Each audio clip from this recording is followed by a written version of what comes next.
All right. Wow. We got a room today. 1 second. Okay, cool. I'm going to reclaim host from Jaddy in just a second. All right.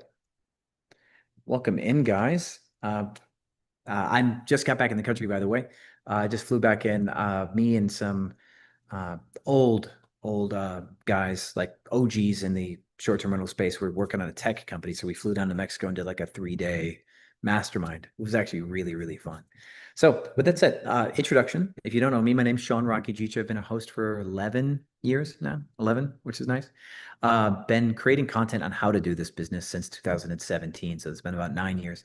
Um, 2 days ago was my 6 year anniversary for this program I made called Cracking Superhost. So I've been a coach in the space, like a established one, for 6 years. It was my anniversary a couple of days ago, which was really, really fun. This webinar, I want to teach you everything that you may want to know about the space, like no gatekeeping. Okay. Hey, Ashik, good to see you again. You're here like every week. I love that. Love the support, man. It's good to see you. It's kind of fun. We get to hang out. It's going to be important though that I need something from you guys, and I'm not asking for a like or a subscribe or anything. Even I need to know though, in this very large group of people right now, how many of you are already hosts, and how many of you are brand new? Because what I talk about, I started in this industry 2014, 15, right? I was brand new at one point in time. Okay.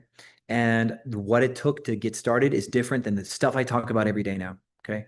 Some of you guys might know my portfolio does over $1 million a month now. The hosts that I work with are really established long term. So I do a lot of stuff for hosts. I want to make sure I carve out time for you if you're not one yet. We got a lot of hosts. Oh, we got some new. Okay, good. Thank God. We got some newbies in here. Chad, welcome in. Cool. Haley, 2 months. That's pretty new. Ashley, brand new. Sounds like you guys are new hosts. But Doc, Suja, you're a new host. Okay, so we got hosts, new hosts, people getting into the space. Very few people without a property though, but we do have a couple of you guys. You're looking to get your first one, Ryan. Very cool. By the way, Ryan, I just want to let you know we've made like I don't know if I'm actually supposed to say this yet. I've checked to see if that link works. Um, oh, it does work. Okay, very, very good. Okay, I'm going to share something with you, Ryan. I used to charge for people to learn to get started. We are making a policy now in 2026. If you do not have a property, um, you can have my course for free. My newbie course. I got a course for newbies. We've sold it for 10 years. Click that link, Closers Mentorship. If you don't have a property, you want to learn my script, how to pitch landlords, how to get free rent, Closers Mentorship. It's completely free. And yes, I used to charge like $3,000 or $4,000 for that course. But we're gonna crush everybody with some free stuff. So that's my little gift for you guys. But with that said, there's a lot of hosts in here, so I do wanna like address some stuff that you guys probably have some burning questions on. But just to show you guys, for those of you who don't know me, I really want to show you that like I'm not full of it. Okay, my portfolio does a decent amount of money. And I'm going to show you guys what we're at so far. Okay, let's go into analytics. Let's go to revenue on the books. Okay, I haven't seen it yet today. Let's look at today's numbers. Let's just see what's fun. It's June right now. Man, there must be a lot of numbers in this chart. The suspense. I want to show you guys how much I'm doing a month. Come on, report. By the way, the reason why I was unprepared and didn't have this preloaded is because I was just doing a 2 hour coaching session. June, 1.14 million in June. So we're doing over $1 million a month. Okay. This is, and it's only June 16th. We're probably going to crack 1.3, probably crack 1.3 million this month. So I've been in the space for 11 years, and I'll tell you what, COVID was the hardest thing. Revenue management is my favorite thing to teach, and I learned revenue management by getting punched in the face during COVID-19. I had 103 properties when Philadelphia shut down, Texas even shut down for a little while, and I had to find a way to keep these properties full. And so one of the main things I really want to gift to you guys right now is the challenge is the way. I've had a lot of conversations with hosts who are not having a good time for FIFA. And we can actually talk about that too, right? Not having a good time for FIFA. FIFA was supposed to be better. They're not making enough money. They feel kind of threatened or overwhelmed. And that pressure, necessity is the mother of invention. Get used to that pressure, make it your friend. Everybody else is going through the same negative events that you're going through. Okay, get a little philosophical here. We all go through the same negative things together in this industry, and who wins is the person that claws to the top, right? So there's 1,000 hosts in the market.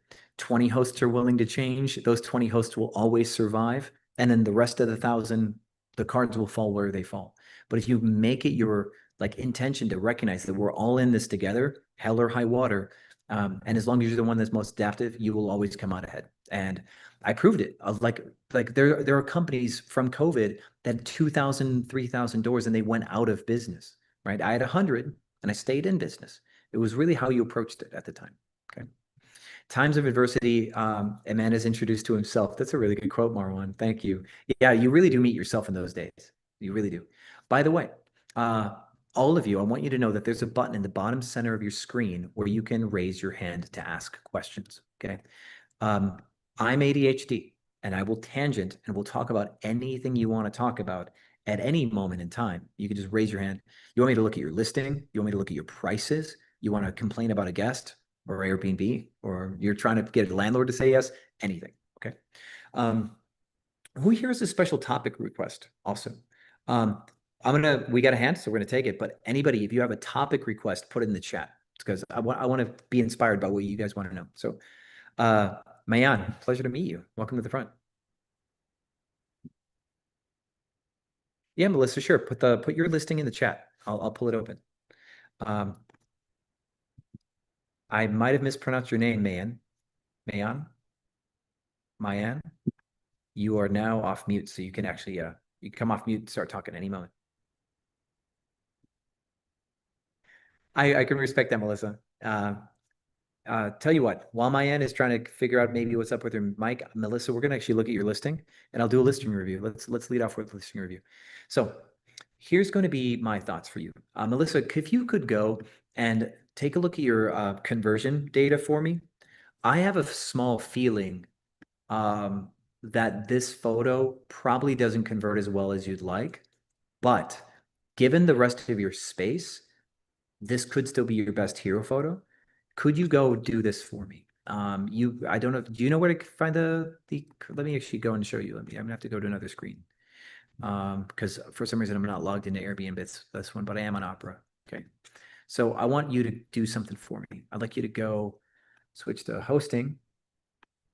Okay. I'd like you to go to Insights, which is going to be over here. There could be a couple boxes or a couple rows. Hit Insights here. And I'd like you to go down to the left here, conversion, and booking conversion. I'd like you to go find your booking conversion for your specific listing. Okay.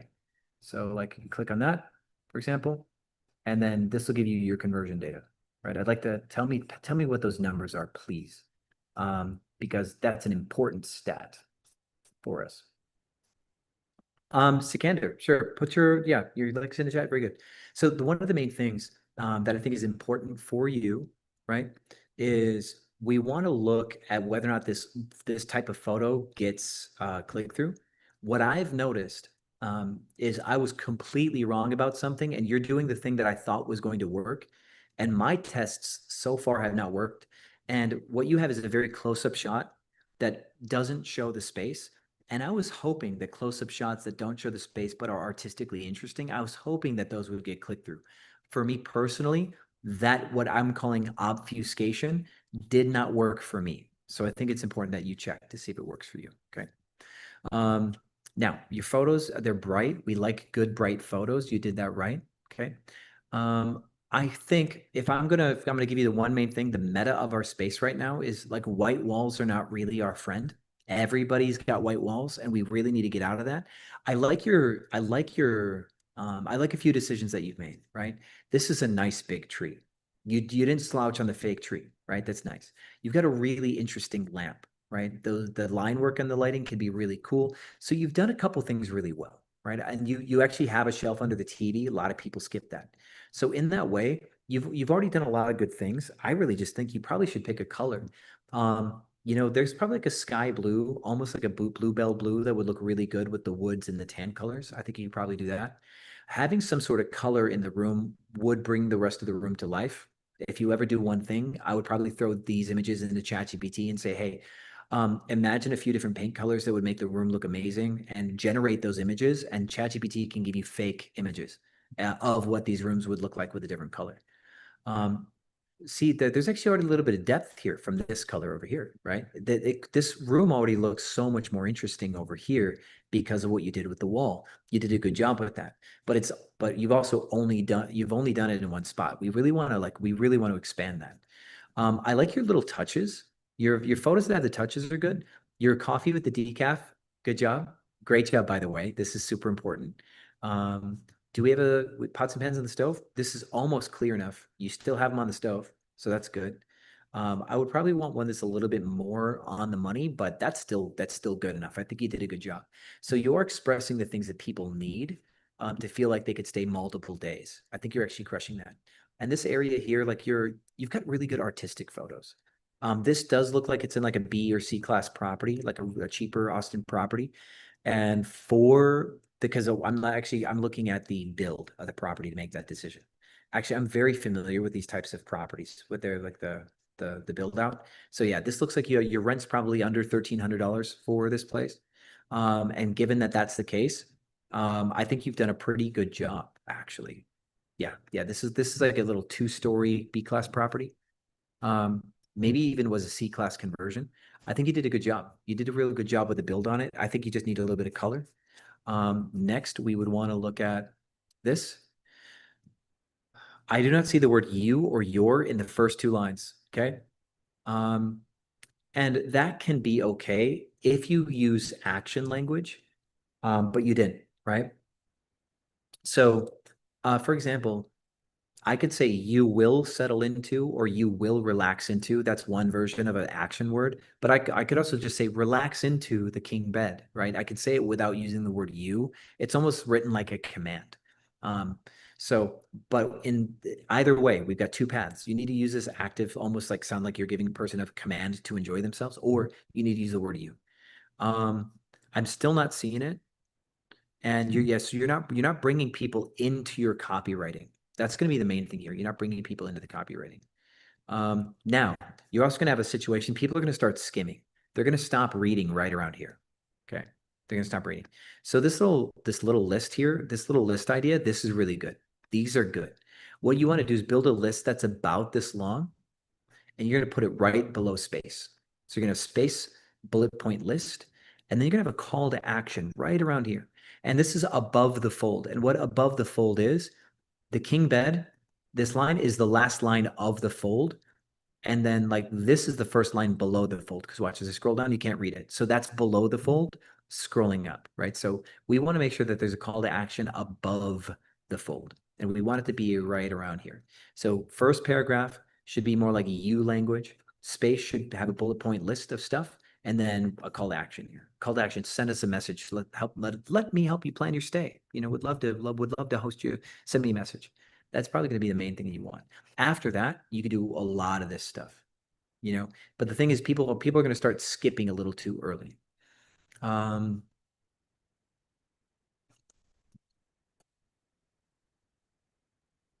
yeah, you're also really friendly. Your language and tone is really friendly, so you should be happy about that. Melissa, did you get a chance to take a look at that conversion percentage for me? Um, let's see. Is it 10.99% you said? Oh, you missed what I was highlighting? Okay. You're seeing oh my goodness, guys, that is so bad. I'm so sorry. Where are we at? I just, by the way, I just want you guys to know, I do this all the time. I coach for like 10 hours every Saturday. And this is exactly what happens when I coach like 4 or 5 hours in and I just got off of a 2 hour coaching session. So sorry, guys. Let's get back to the screen. Okay. So above the fold, below the fold. Okay. Let me tell you. So above the fold, below the fold. This is a box. This king bed line is above the fold. Okay. And then everything below that king bed line is technically below the fold because you can't read it until you scroll. That is what above the fold means. So this paragraph is the one that we're talking about where I want her to use the words you more. Like I wanted to use like language that brings the person in. Then we want a bullet point list. She did something like this. That's the bullet point list kind of thing. We want to put that right after the space right here. And that way we have room for a call to action right around here, right? Which is above the fold. That's what I meant. And So for those, because I screwed up the screen share, when I complimented her tree or the interesting light, what she's lacking is color. Like I said, like a bluebell or powder blue would be probably pretty strong. And then by contrast, that black wall in the background really starts to make the room more interesting. And that's proof, right? That's really proof that she did a good job, right? With that area, but she needs to really expand on that complexity. And then I was complimenting her on her decaf and her tea, or like her, that's, we always want to make sure that the coffee station is really explicit. So she did a good job there. And so this was the photo that's her hero photo. If we go back to the top, and if this is under 20%, and Melissa, I think you said it was under 20%, I think we do want to change it. We want to test something else. First page search impression rate, search to listing conversion is 94. That's actually insane. Okay, never mind. But here's your problem, actually. You have a 36.7 first page search to listing rate. That means that you're getting almost no first page impression, and you only sleep 4 guests, right? But if you're a one bedroom, that's supposed to be. What are your prices section? I can't see. Here, I got an idea. I'm going to take you to Opera. I can see your prices on a different screen. So 1 second here. Let's do this. So in Opera, let's go here. Okay, let's see your prices. You might just be too. I am logged in. Hold on. Oh, it's Canada. You're .ca. That was a bug. Okay. Oh, hey, look at this, Melissa. Your listing is not yet available to all guests. You actually you're not live yet, actually. That's your problem. So how long, this is actually a big deal. When did you go live? When did you think that you went live? Yeah, your listing is not getting any views. Like, for some reason, 3 weeks ago. Um, I really wonder what's going on with it. I would send a message to Airbnb, send Airbnb support a message, because you're not getting any bookings because you're actually not showing up in search. So yeah, that's really, really wild. That's crazy times. So we already found one of the biggest things for you. Okay. That is horrible. I'm sorry. They normally make you go live in a day. You might have an email from Airbnb where Airbnb wants you to verify possession or verify address, and they might have temporarily shut you down because you didn't comply. That's probably something. So with that said, I was going to talk about prices if you have that poor of a first page impression rate, but it's probably not prices. Airbnb probably just has no trust for your listing, and they shut you down, is what they did. So we got 2 other listings that people want to review real quick. I'm going to try to do these kind of quickly enough so we can get on to some other stuff too. Mayan, you did ask for your listings in Cape Coral to be looked at. So I'm gonna look at your Cape Coral one, and then I'm going to look at Sicanders as well. Okay, we're gonna do yours, and then we're gonna do Sicanders. Yours is kind of fun, Mayan. The Cape Coral ones, it's kind of cute. So outdoor photos really do well as hero photo. So this is good. I think you're gonna be fine. You only sleep 6 guests in a 3 bedroom. I think you're under occupying. That's gonna make you a little less price efficient. Airbnb ranks you based on bed count and bed quality. So you're actually losing the war. Oh, you got 1 king bed. Thank God. You got a king bed. But the 2 single beds here, we actually don't like that. It's better for you to get 1 queen bed normally. I think if I were you, instead of this, even though I like the room and I like the headboards, it's kind of cute, right? It is kind of cute. But if I were you, try to get a wood triple bed, triple decker. Oh, we got to keep that up, the Sicanders. We want a triple bunk full size. Okay. If you got a triple bunk full size and you found one that was like a dark wood color like that, you'd be able to sleep. You could actually say that you sleep 6 people just on this structure alone. You could sleep 6 on a triple full, which is really wild.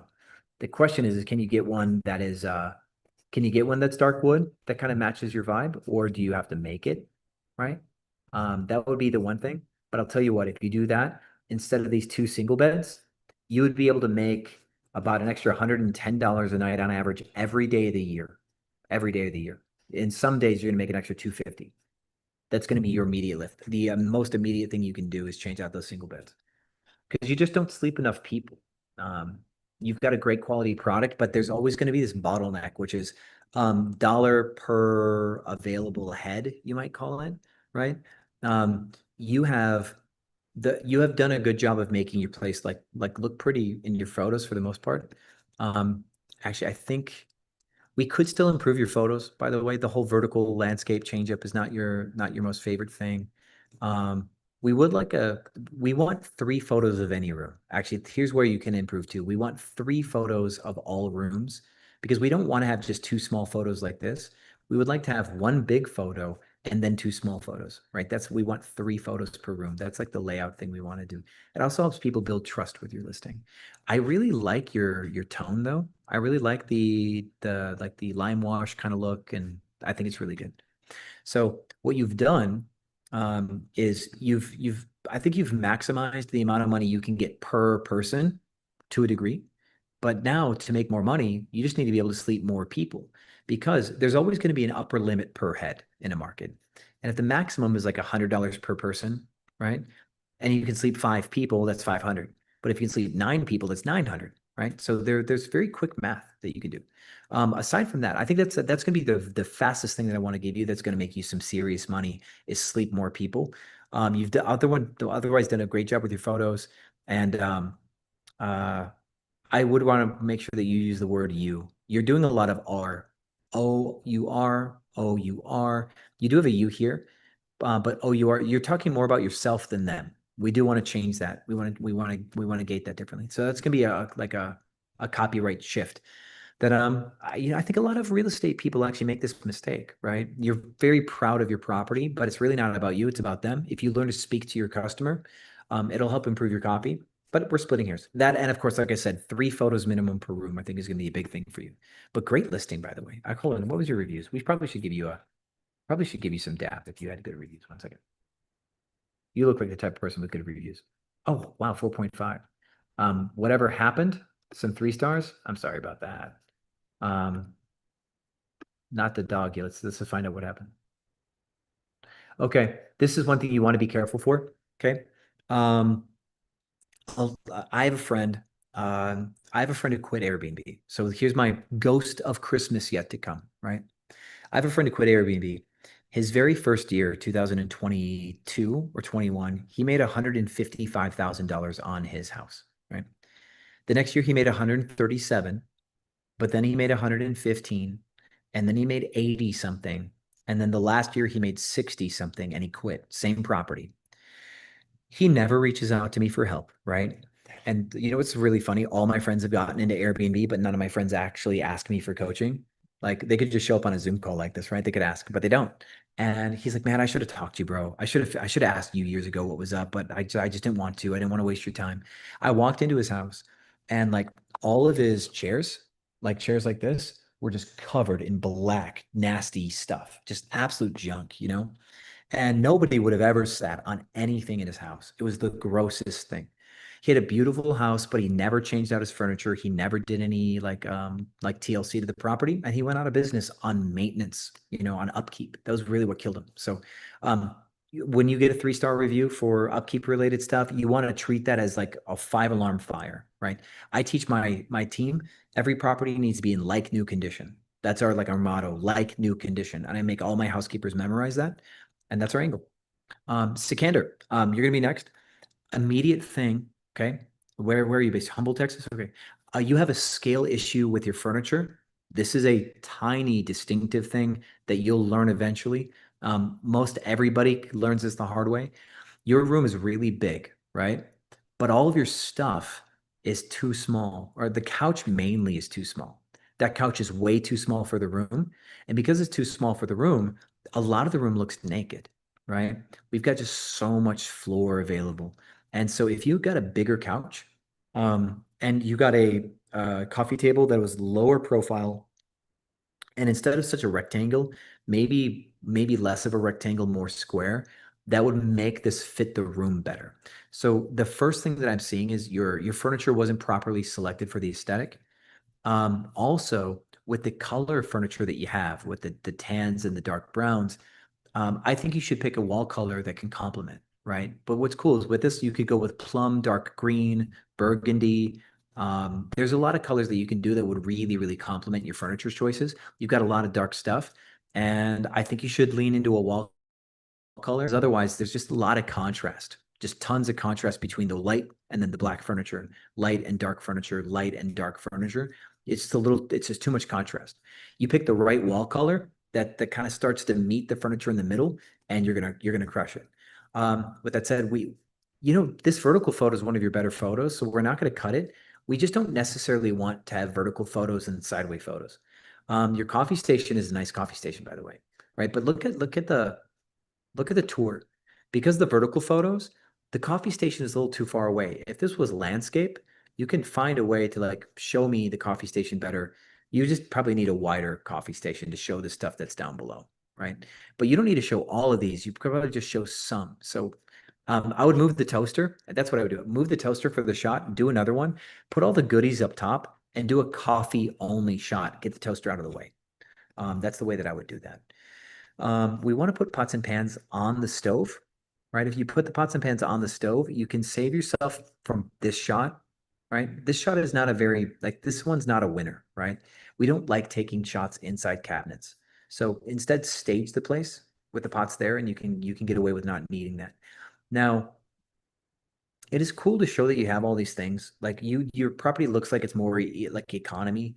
And so like you are disclosing things that people might be worried about, but you can also solve this by setting the table, right? If you have a table.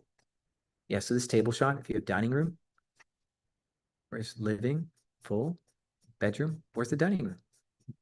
Oh, you don't have a dining room selected. You have other extra photos. But if you set this table, see again, a landscape shot would do you better, right? A landscape shot with plates, cups, and everything. You can show that you have these things without having to open up the cabinets. I think that'd be a big thing for you.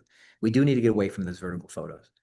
Um, I would, again, if you have landscape photos, it'd be easier to get good shots of the pool too, right? I really do think you need to get away from the vertical photos. That's really what's going to gut you. Um, this room is pretty cool. If you could take this photo and just put it into AI and say, this room's got a lot of distortion, please fix it. It would fix this photo and like give you a better version. Um, I don't know why you put the soccer ball in there. It's probably because you're trying to like do like an ode to FIFA thing, but Humble's a little too far away for it to be FIFA relevant, in my opinion. So I probably wouldn't worry about that. I actually think for your price point, you probably should put a dresser and a TV. Because at your price bracket, people do want TVs in the bedroom. I think you'd actually get a big advantage from that. Also, since you only sleep two guests, this futon could actually sleep somebody, right? You do want to get a bigger couch, but also one thing that you can do too is you can get a rollaway bed, full size, and you can sleep two people on a rollaway bed that can actually fit in the closet. So let me give you a link for this. This will sleep you two extra people, and having an extra bed surface in your home will give you an algorithm boost. You'll immediately actually, for the same price that you are now, you'll get an algorithm boost. So that's what I would do. I think that's my tips for you guys. So before we just keep ripping on units, um, I would love to add like a respond to any like other questions that people have too. So who has their hands raised? Because let's get this conversation. Um, Suja, Suja Youssef, welcome to the front. What can I answer for you? How can I be of assistance?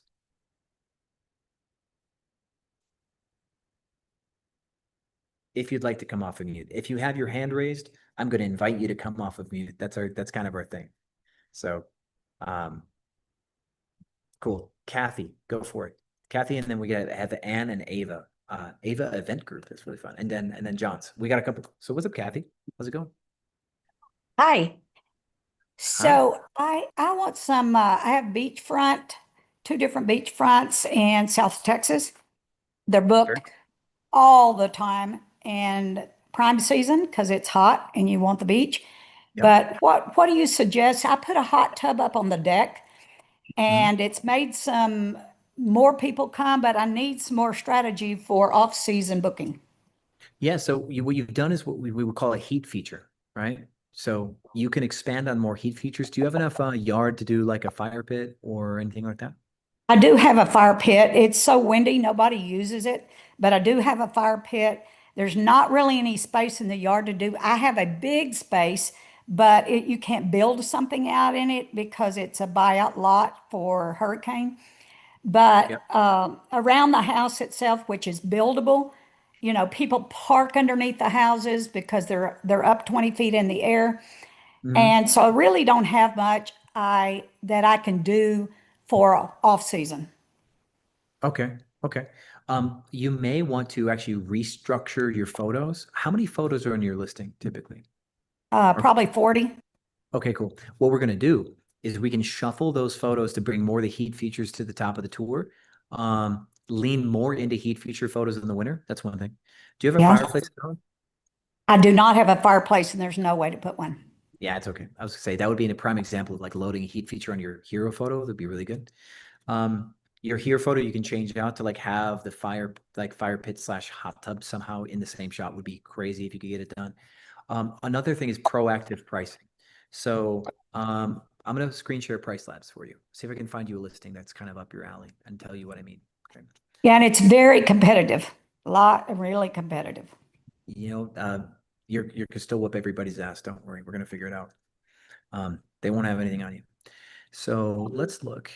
Who, actually, some of these probably are decently seasonal. So, hmm, Elliot might be seasonal. A good seasonal example. Okay. So, for example, you see how, like, do you have price labs, by the way? I don't. I price dynamic pricing through Hospitable right now. Okay, that's going to be a bad idea for you. The Yeah, reason why it's hospitable, I they're did not good. beyond pricing at the first, and it was just so far off in my industry. I was way far off. And I have 7 properties, 2 of them that I manage, and the rest of them I co-host. Okay. Well, I'm going to tell you what. I'm going to give you a link. You don't have to pay for price labs, but we want the data.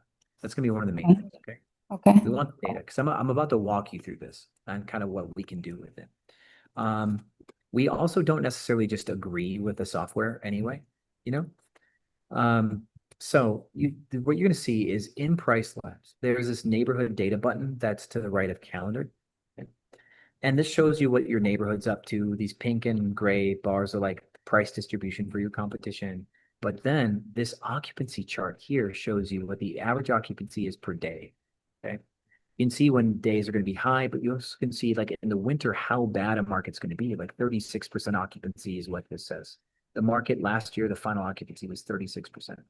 So what you can do in these date ranges here, the ones that are like belly down, we want to come up with a strategy to get bookings in slow season. So what you can do, for example, is we would go into our multi-calendar here and let's go to December. Okay. Let's go into, let's see if we can pull Elliot. See if we can just pull Elliot. It'd be really easy. Okay.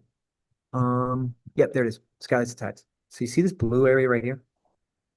November to March winter. I've already put it already on. Okay. And so here's the discount structure that I use. I want you could basically just screenshot this maybe, if you can. Yes, I can. This is called a rule set. And so Airbnb has this area where you can make a rule set. It's on airbnb.com/multi-calendar.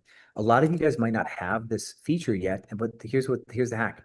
If you want to get the feature, you just go to airbnb.com/multi-calendar and it will automatically load for you what's called Pro Tools.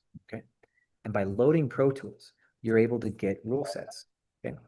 And so what I want you to do is I want you to make a rule set that you like name what months it is, November through March, winter, right? Color it blue. Use the discounts that I gave you. And on that whole strip where things are bad, what you're trying to do is you're going to notice I'm giving 2 week long discounts and weekly discounts and monthly discounts. You're going to want to build these custom. These, the 38%, 34% may not be your numbers. This is a concept I want you to take. And what we're trying to do is way in advance, right? Because it's only June. I'm trying to get somebody in January or somebody in December to book a week or 2 weeks at a time. I'm trying to get it off the books right away, right? That's really the hack here. If I can get this off the books early before my competitors drop their prices, then I win. That's really the goal, is to do that. So your proactive pricing is going to be a help. Leaning into heat features about maybe 4 weeks or 6 weeks before date of arrival, like when you start to get into slow season, you're going to shift your photos to be heat feature first, right? Okay. Going into the holiday season, I love like serving hot chocolate. So make like a hot cocoa bar that has like the marshmallows and the candy canes and stuff, and just provide free hot cocoa. And you can even put that in your title, free hot cocoa. And then one of the photos is like, man, this hot cocoa bar is like super cute. And make it obviously in your home, stage it in the home so people know it's not fake, right? And that super cute hot cocoa bar, people are gonna book you because they think, oh, she's like the sweetest. This can be really, really powerful. Perfect. Thank you. I am the sweetest. You are. You actually sound like you're a super sweet person. So we gotta lean into that, right? You're probably just not marketing it enough. We do that sometimes. Um, by the way, guys, I'm gonna keep going. I just want to let you know I do this every Saturday, about 10 hours every Saturday. People who are brand new, people with 100 listings, that there's not a portfolio too big for me to consult. I'm gonna give you guys a link. Um, if you guys are a host like Kathy and you've been considering getting coaching because something's just not working out or you want to grow but you also are like me, you're a highly skeptical person, which you should be. When the era of the internet, you guys should be highly skeptical. You guys may not think that a coach can actually change your life, right?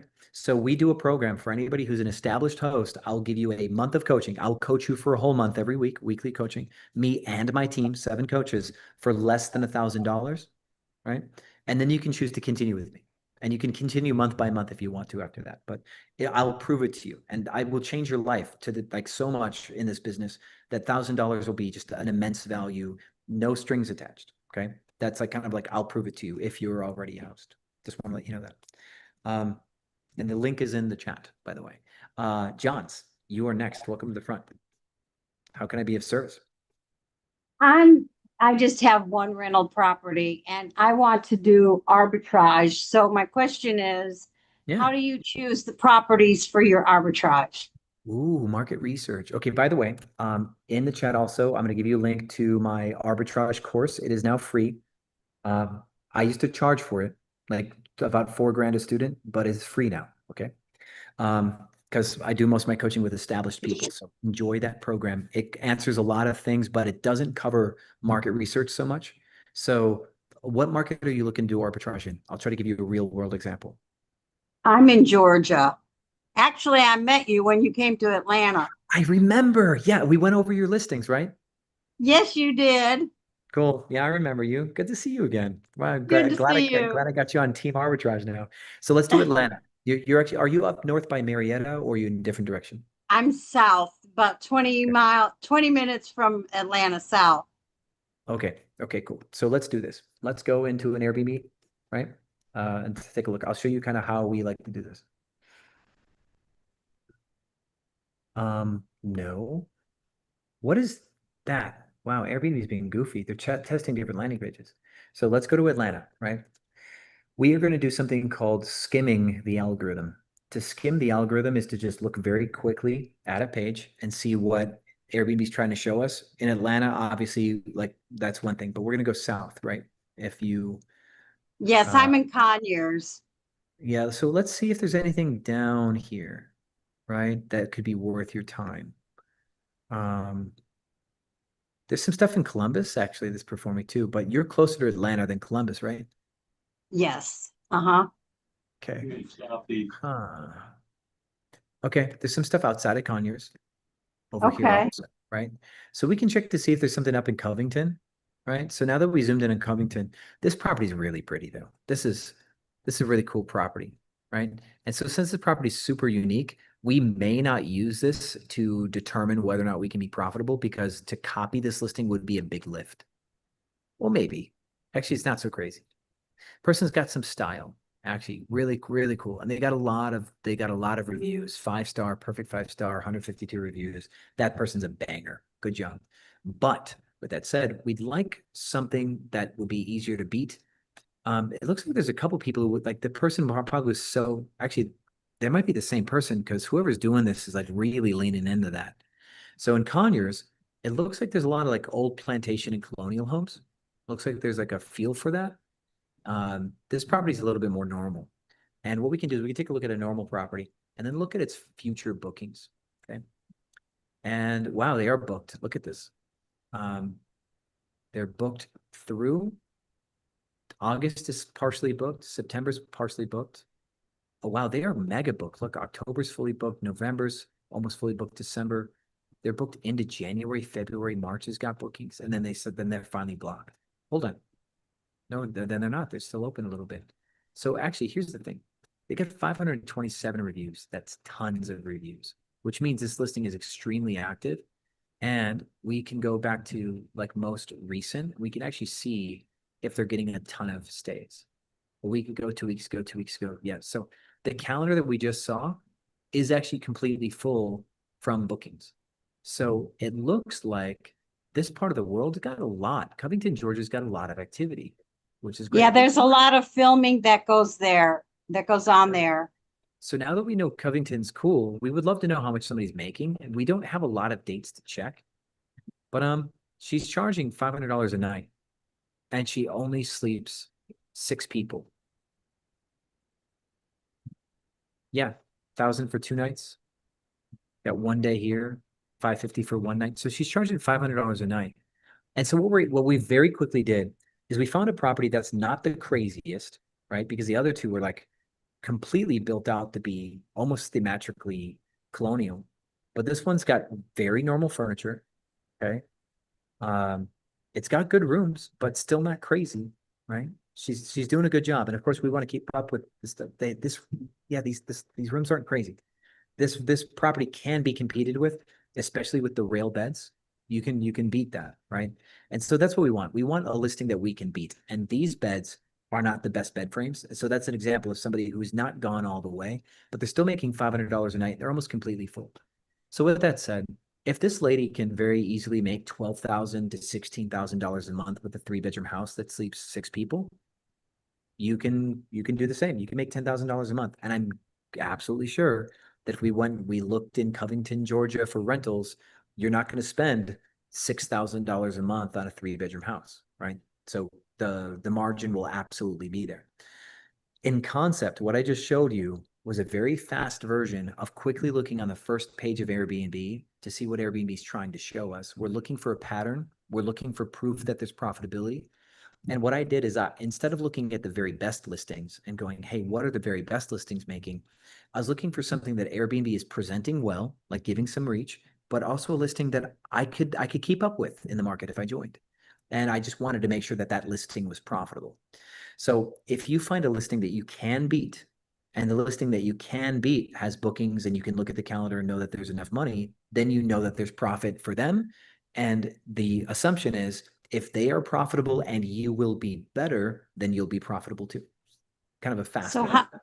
so do you find houses to rent and then lease from the landlord and turn it into an Airbnb? Yeah. So in this case, if I know that I make $10,000 a month on a property, I'll go to a landlord and say, hey, I'd love to rent your place. I do furnished properties. I'd like to sign a 2-year-long lease, etc. In the link, if you see the link in the chat for Closers Mentorship, my entire script and how I negotiate is in there and it's absolutely free. Okay, great. Thank you Yeah. so much. Yeah, you're gonna have a blast. And looks like Covington's gonna be a great, profitable place. Who knew? Who knew it was gonna be that easy? Everybody in Atlanta is getting their butt kicked trying. They could have just gone down the street to Covington. It's really fun. Love Thank that. you. Yeah, no problem. Anne, you're gonna be next, and then actually Ava, you're next because you were up first, and then Anne. I think I screwed it up, but Ava first, Anne next. Sorry. Thanks, Sean. I'm going to post here what we're looking to do. I have 2 properties with my wife and I here in San Diego, and I have one that's done really, really well, and it prompted me to get a second one, and the second one is not yet developed, but it's underperforming. I know it can do better than it is, but my concern is that the first property is doing really, really well. It's actually in an HOA and a community in an HOA, and we are getting shut down. So I have a little bit of time to rectify this, and I just wanted to see if I can get a gut check from you on what you might do. I have my thoughts, but I wanted to see what your thoughts are and how I could rectify this situation. Sure. Well, first off, the HOA shutting you down, they would have to ratify anti-STR laws with a majority vote, right? Yes.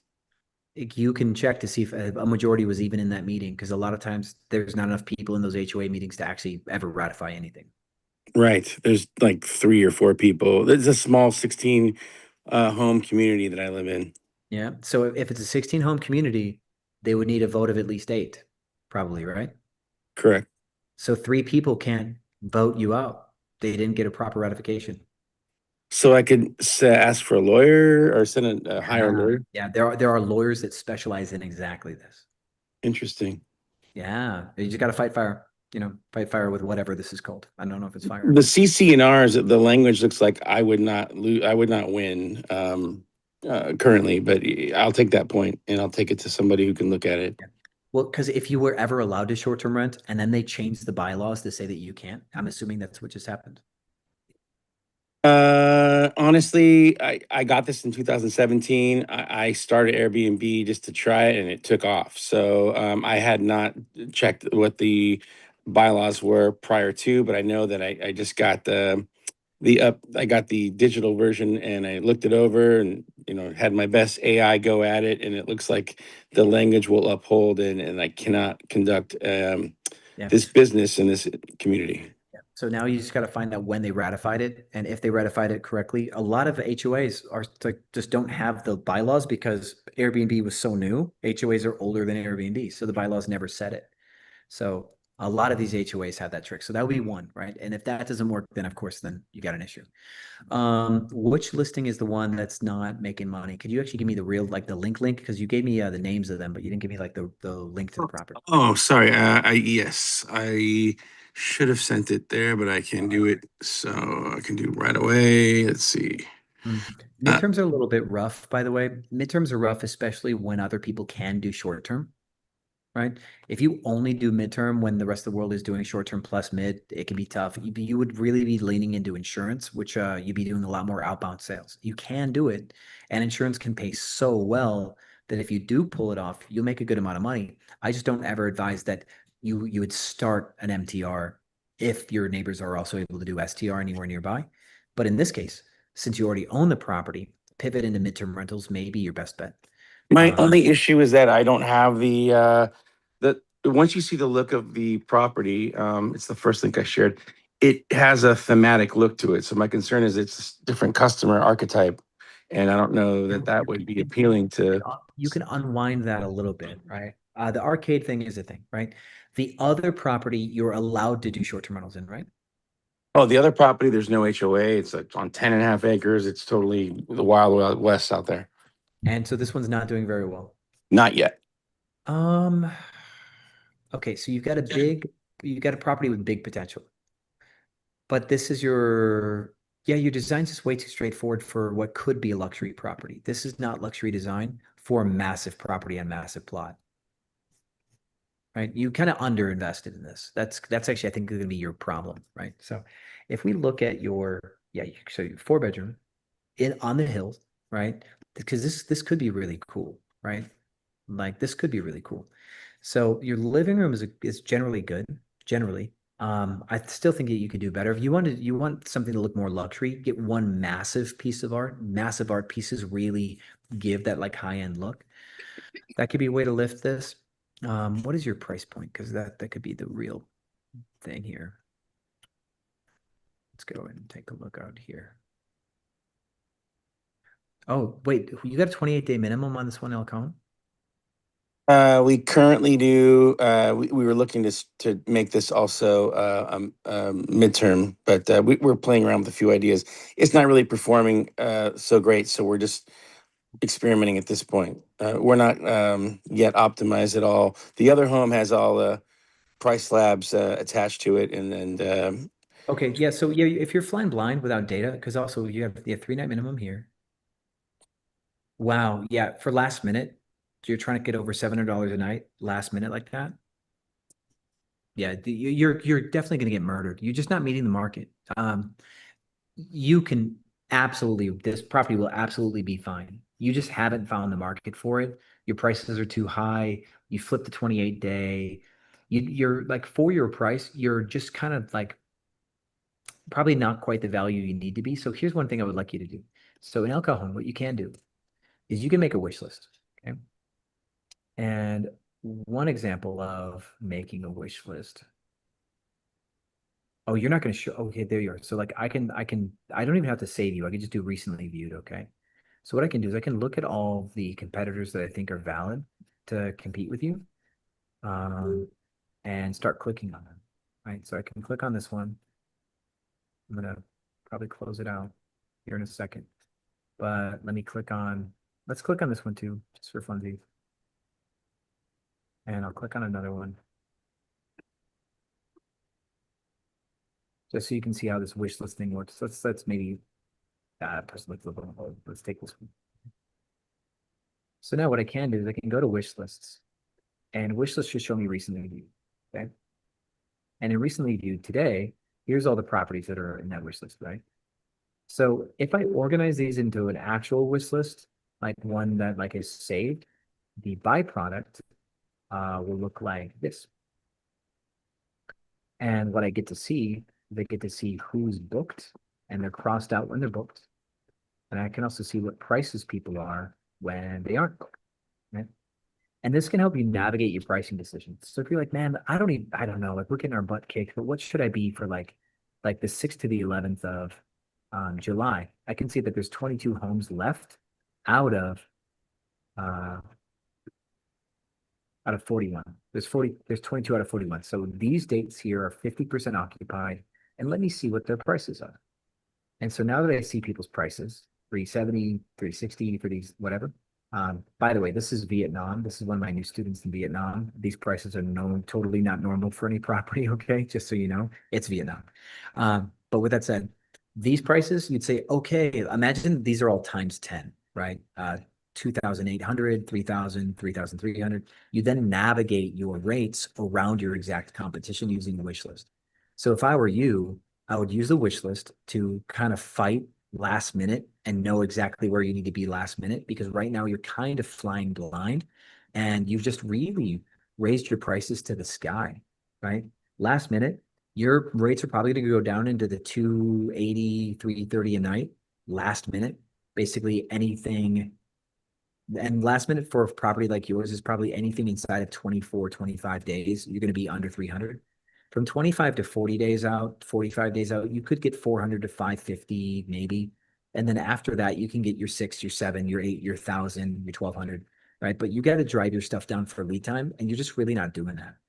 As far as design, what would you think that what would lend to this aesthetic or this vibe at this property? So you're already halfway to biophilic. Biophilic is all the plants. You're halfway there. So if I were you, I'd keep leaning into a biophilic design. I would just go for really large pieces and window treatments in your living room to really finish out the look. This room, we'll skip that. Let me store my mental energy. You probably should do something with this balcony. The fact that it's just so dry, you could do something with that. And your outdoor being magical, it's one of the biggest selling points in a place like San Diego. So you're really not delivering on some of San Diego's most popular properties. If you go and look, and now I've already looked at a lot of stuff, so I might actually screw up the data set, right? But if we're going to look in San Diego, like literally San Diego, right? Just we're probably going to see stuff that really sells the outdoor spaces.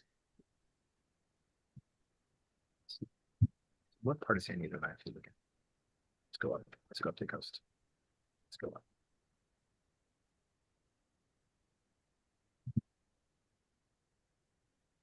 That should do it. That should do it. Should be better.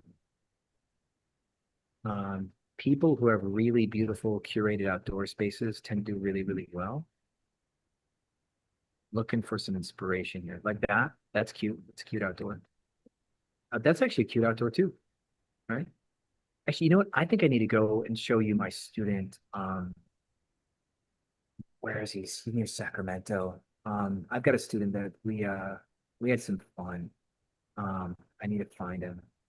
He's over here. hopefully we find it quick. What he did with the outside is really cool. Actually, you know what? Send me a DM on Instagram. I hate to slow the pace up by trying to find this. Well, it's actually this is not it, but this is like his. This is actually very much like his property. So you notice how I like built this really pretty outdoor kind of covered thing, right? Very Yes. thing. So he did something similar, and he even hung a picnic table from the cabana. It was really, really pretty. You have so much outdoor space, wherever you were. That's it.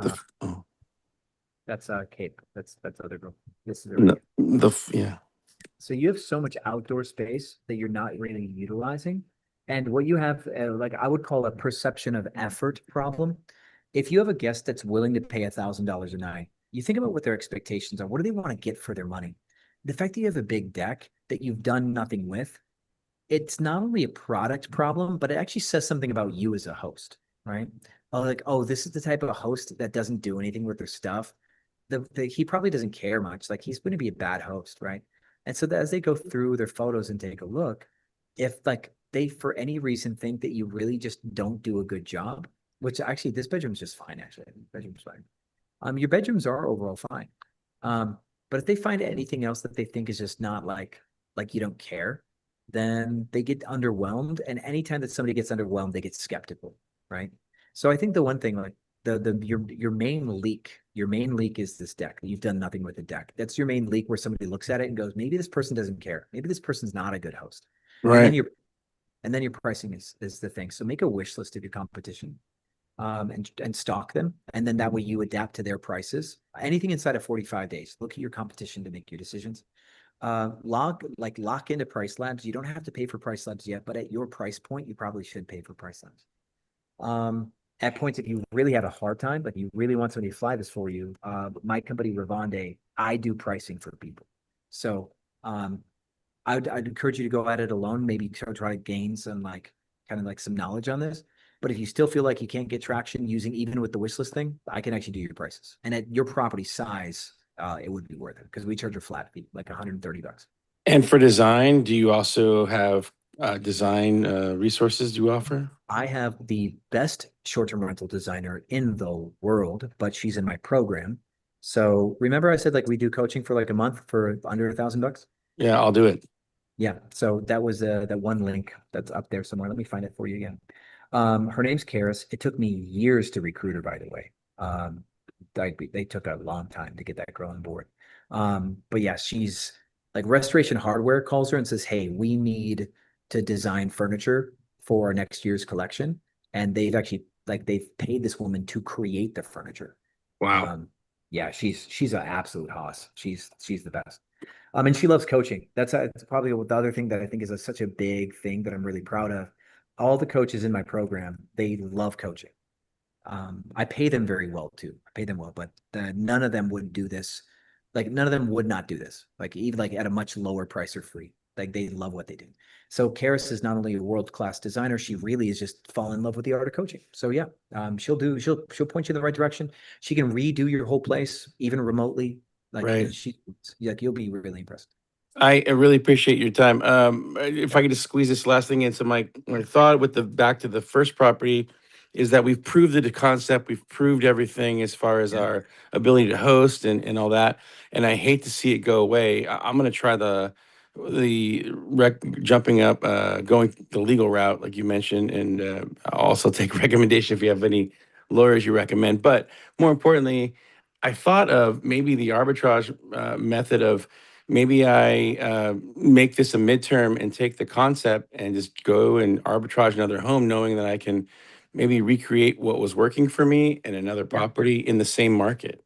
Yeah, because you already have all that arcade stuff, right? So if you end up going midterm, you probably will pull the arcade out and move it to another property, most likely. Right. Right. So while you're in my 1 month and you decide if you want to stick around, right, it'd be great to have you. But even in that 1 month, you're going to want to hunt down a guy named Robert. And on our next coaching call, like you'll do one of these with me on Saturday if you're in the program, I'll introduce you to Robert. Robert has built a really profound insurance midterm business. He's got pages of companies, like insurance companies that are always looking to place people. He can absolutely get you who you need in California. So he's your insurance connect. He doesn't do any coaching. He doesn't charge any money. That's just his character. Beautiful guy, and he'll make you some insurance money. Karis can help you with the design. Hopefully the legal defense with the ratification could be a cool thing. I actually don't have an attorney that I can refer in California that does those. I just know they exist. I just don't know a California one. Well, I'll see you Saturday. Is it this Saturday? Yeah, every Saturday from Awesome. 11 Central to like 9 p.m. Central. Thank you so much. Yeah, happy to help. Thanks, man. Anne, thanks for your patience. Sorry, I almost put you in line. I bumped you one. My bad. Okay, no worries. I have just a couple questions. Okay. First question, I have a property in Maine Mhm. and in a kind of a fairly remote area, and it's doing well generally. I have a property manager, but the problem is that for the first booking this summer, the people just stayed one night and left, and she didn't charge them. And Okay. it's more of a high-end property. And we had a 5-star rating last year, which was the first year we rented. And the problem that we consistently have is we say no dogs. And we say, we don't really want young children. And we say six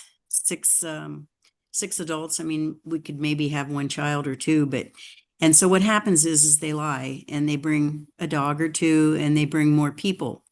And so I don't know if these people left, the house was immaculate, and they lied and said that there were ants in every single room. And so the property manager drove out. She's 30 miles away. And she drove out. She told him, she said, you can leave and you get your money back, or you can stay. And every day you stay, you get charged. And so they stayed one night and then they left the next afternoon. So they got a free night because she gave it to them. And then she didn't keep a deposit because of the dog. And she said to me, I don't like to do that. She goes, we have such good ratings. It's not worth it to lose the rating and have them be disgruntled. So I don't know why. I think there were 9 people that came with kids and a 1-year-old and, and I think, we have the property is on the water and I worry about toddlers, crawling off on the deck and going over. So I don't know why they left. I'm thinking maybe they got a free night. They were local from the area. And so why would people leave and do that? Is it just because there's too many people and there weren't enough beds? We have 3 king-size beds and Well, the couch. so the thing, they did show up with 9 people. They did try to claim that there were ants. They were not forthcoming. The ants thing was probably a play for a refund. They probably were making a play for a refund. It's in the middle of season, right, in Maine? No, it's just started. Yeah, Okay. June. This was the first booking, which was about a week and a half ago. If things are really expensive anyway, Uh-huh. then they could be like a cost-conscious group trying to get some stuff for free, trying to make it work, and trying to get a deal. And some people have this, like you can game Airbnb. Question though is that we have to let's back out and like take a look at more like cosmic scale approach to this, right? Is there a change to your operational strategy or to some of your internal playbook that you can make? That's where I want to focus. The anecdote of this is just like, okay, so systemically over the course of years, what's our risk, right? You've got a property that sleeps 6. You could probably get a full-size rollaway bed. I've already put a link to it from Amazon. I'll put it again. That's a great backup just in case people do dumb stuff like this. How much money do you charge per night? Well, it's different depending on the month, but the first one was, I think, maybe somewhere in the 500s a night.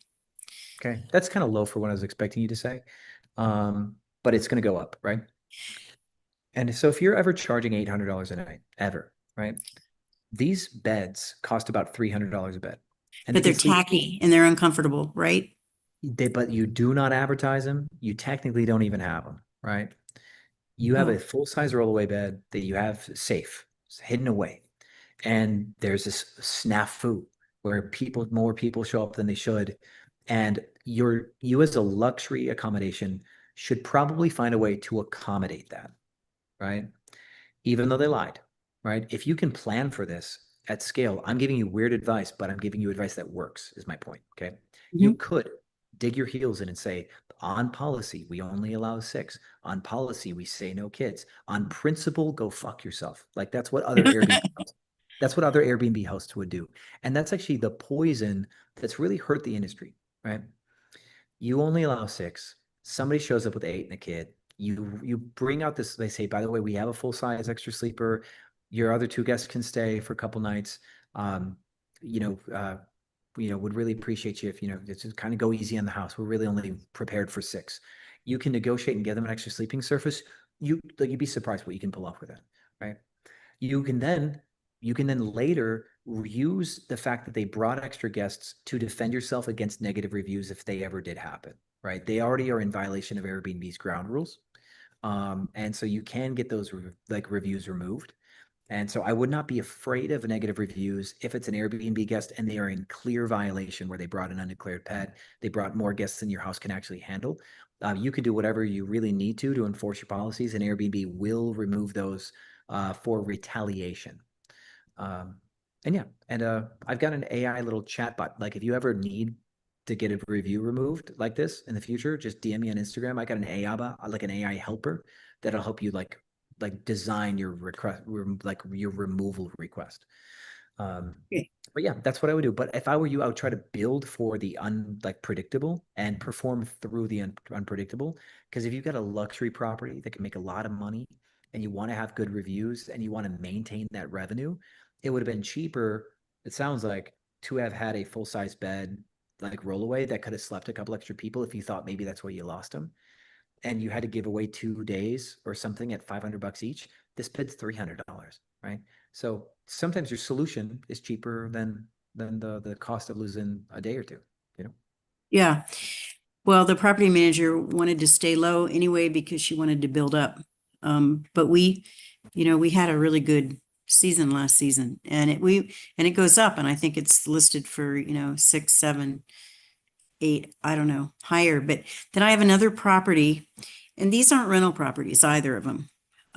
So I mean, I live in another state, but this was just a second home, so it was furnished and made for maybe retirement. It's a beautiful property. But the second property I have is 100-year-old property that's 4th generation in my family, on Lake Michigan, on a bluff 200 feet up looking over Lake Michigan. And I redid the whole thing once or twice, but kept it vintage feeling just because of the family ties and the whole area. There's just like 22 cottages in the area. So we were getting more per night for that. And we were able to sleep maybe 7. But the main property is bigger.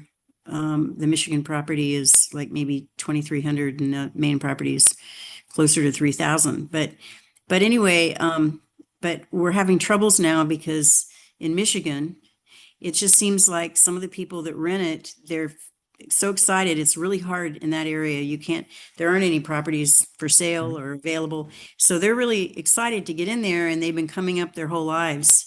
But then they get in it and they want, modern, they want everything really modern. So even though the kitchen's modern, they don't want the feel of, going back in time. So how do you get the right people? I don't know. Are you saying that they're not booking, or they're booking and they're not happy? They were mostly happy last year, and 1 or 2 said it's not worth it. It's just not as modernized. So I don't know. I mean, we have hardwood floors, and we have very expensive things in there, expensive furniture. I have a hunch that your furniture doesn't match the property in the way that would make it seem like you're. What do you say? If you can't fix it, feature it, right? There's actually a friend of mine, Steve, said that at passing one day. That's really kind of fun, right? So you've got an older property or a dated property. If you can't fix the fact that it's older, then feature the fact that it's older, right? So, like for example, I've got some students who like really specialize in cheaper properties, and God forbid anybody ever tries to call one of these luxury, right? Never put that in the title if you got a cheaper property. But sometimes certain design styles give people the expectation that the home should be newer or that things should be in better shape. But if you lean into stuff that's like more nostalgic, like one of my students, he does B-class properties and does like retro designs. Retro is not a highbrow design. It's kind of fun and casual, right?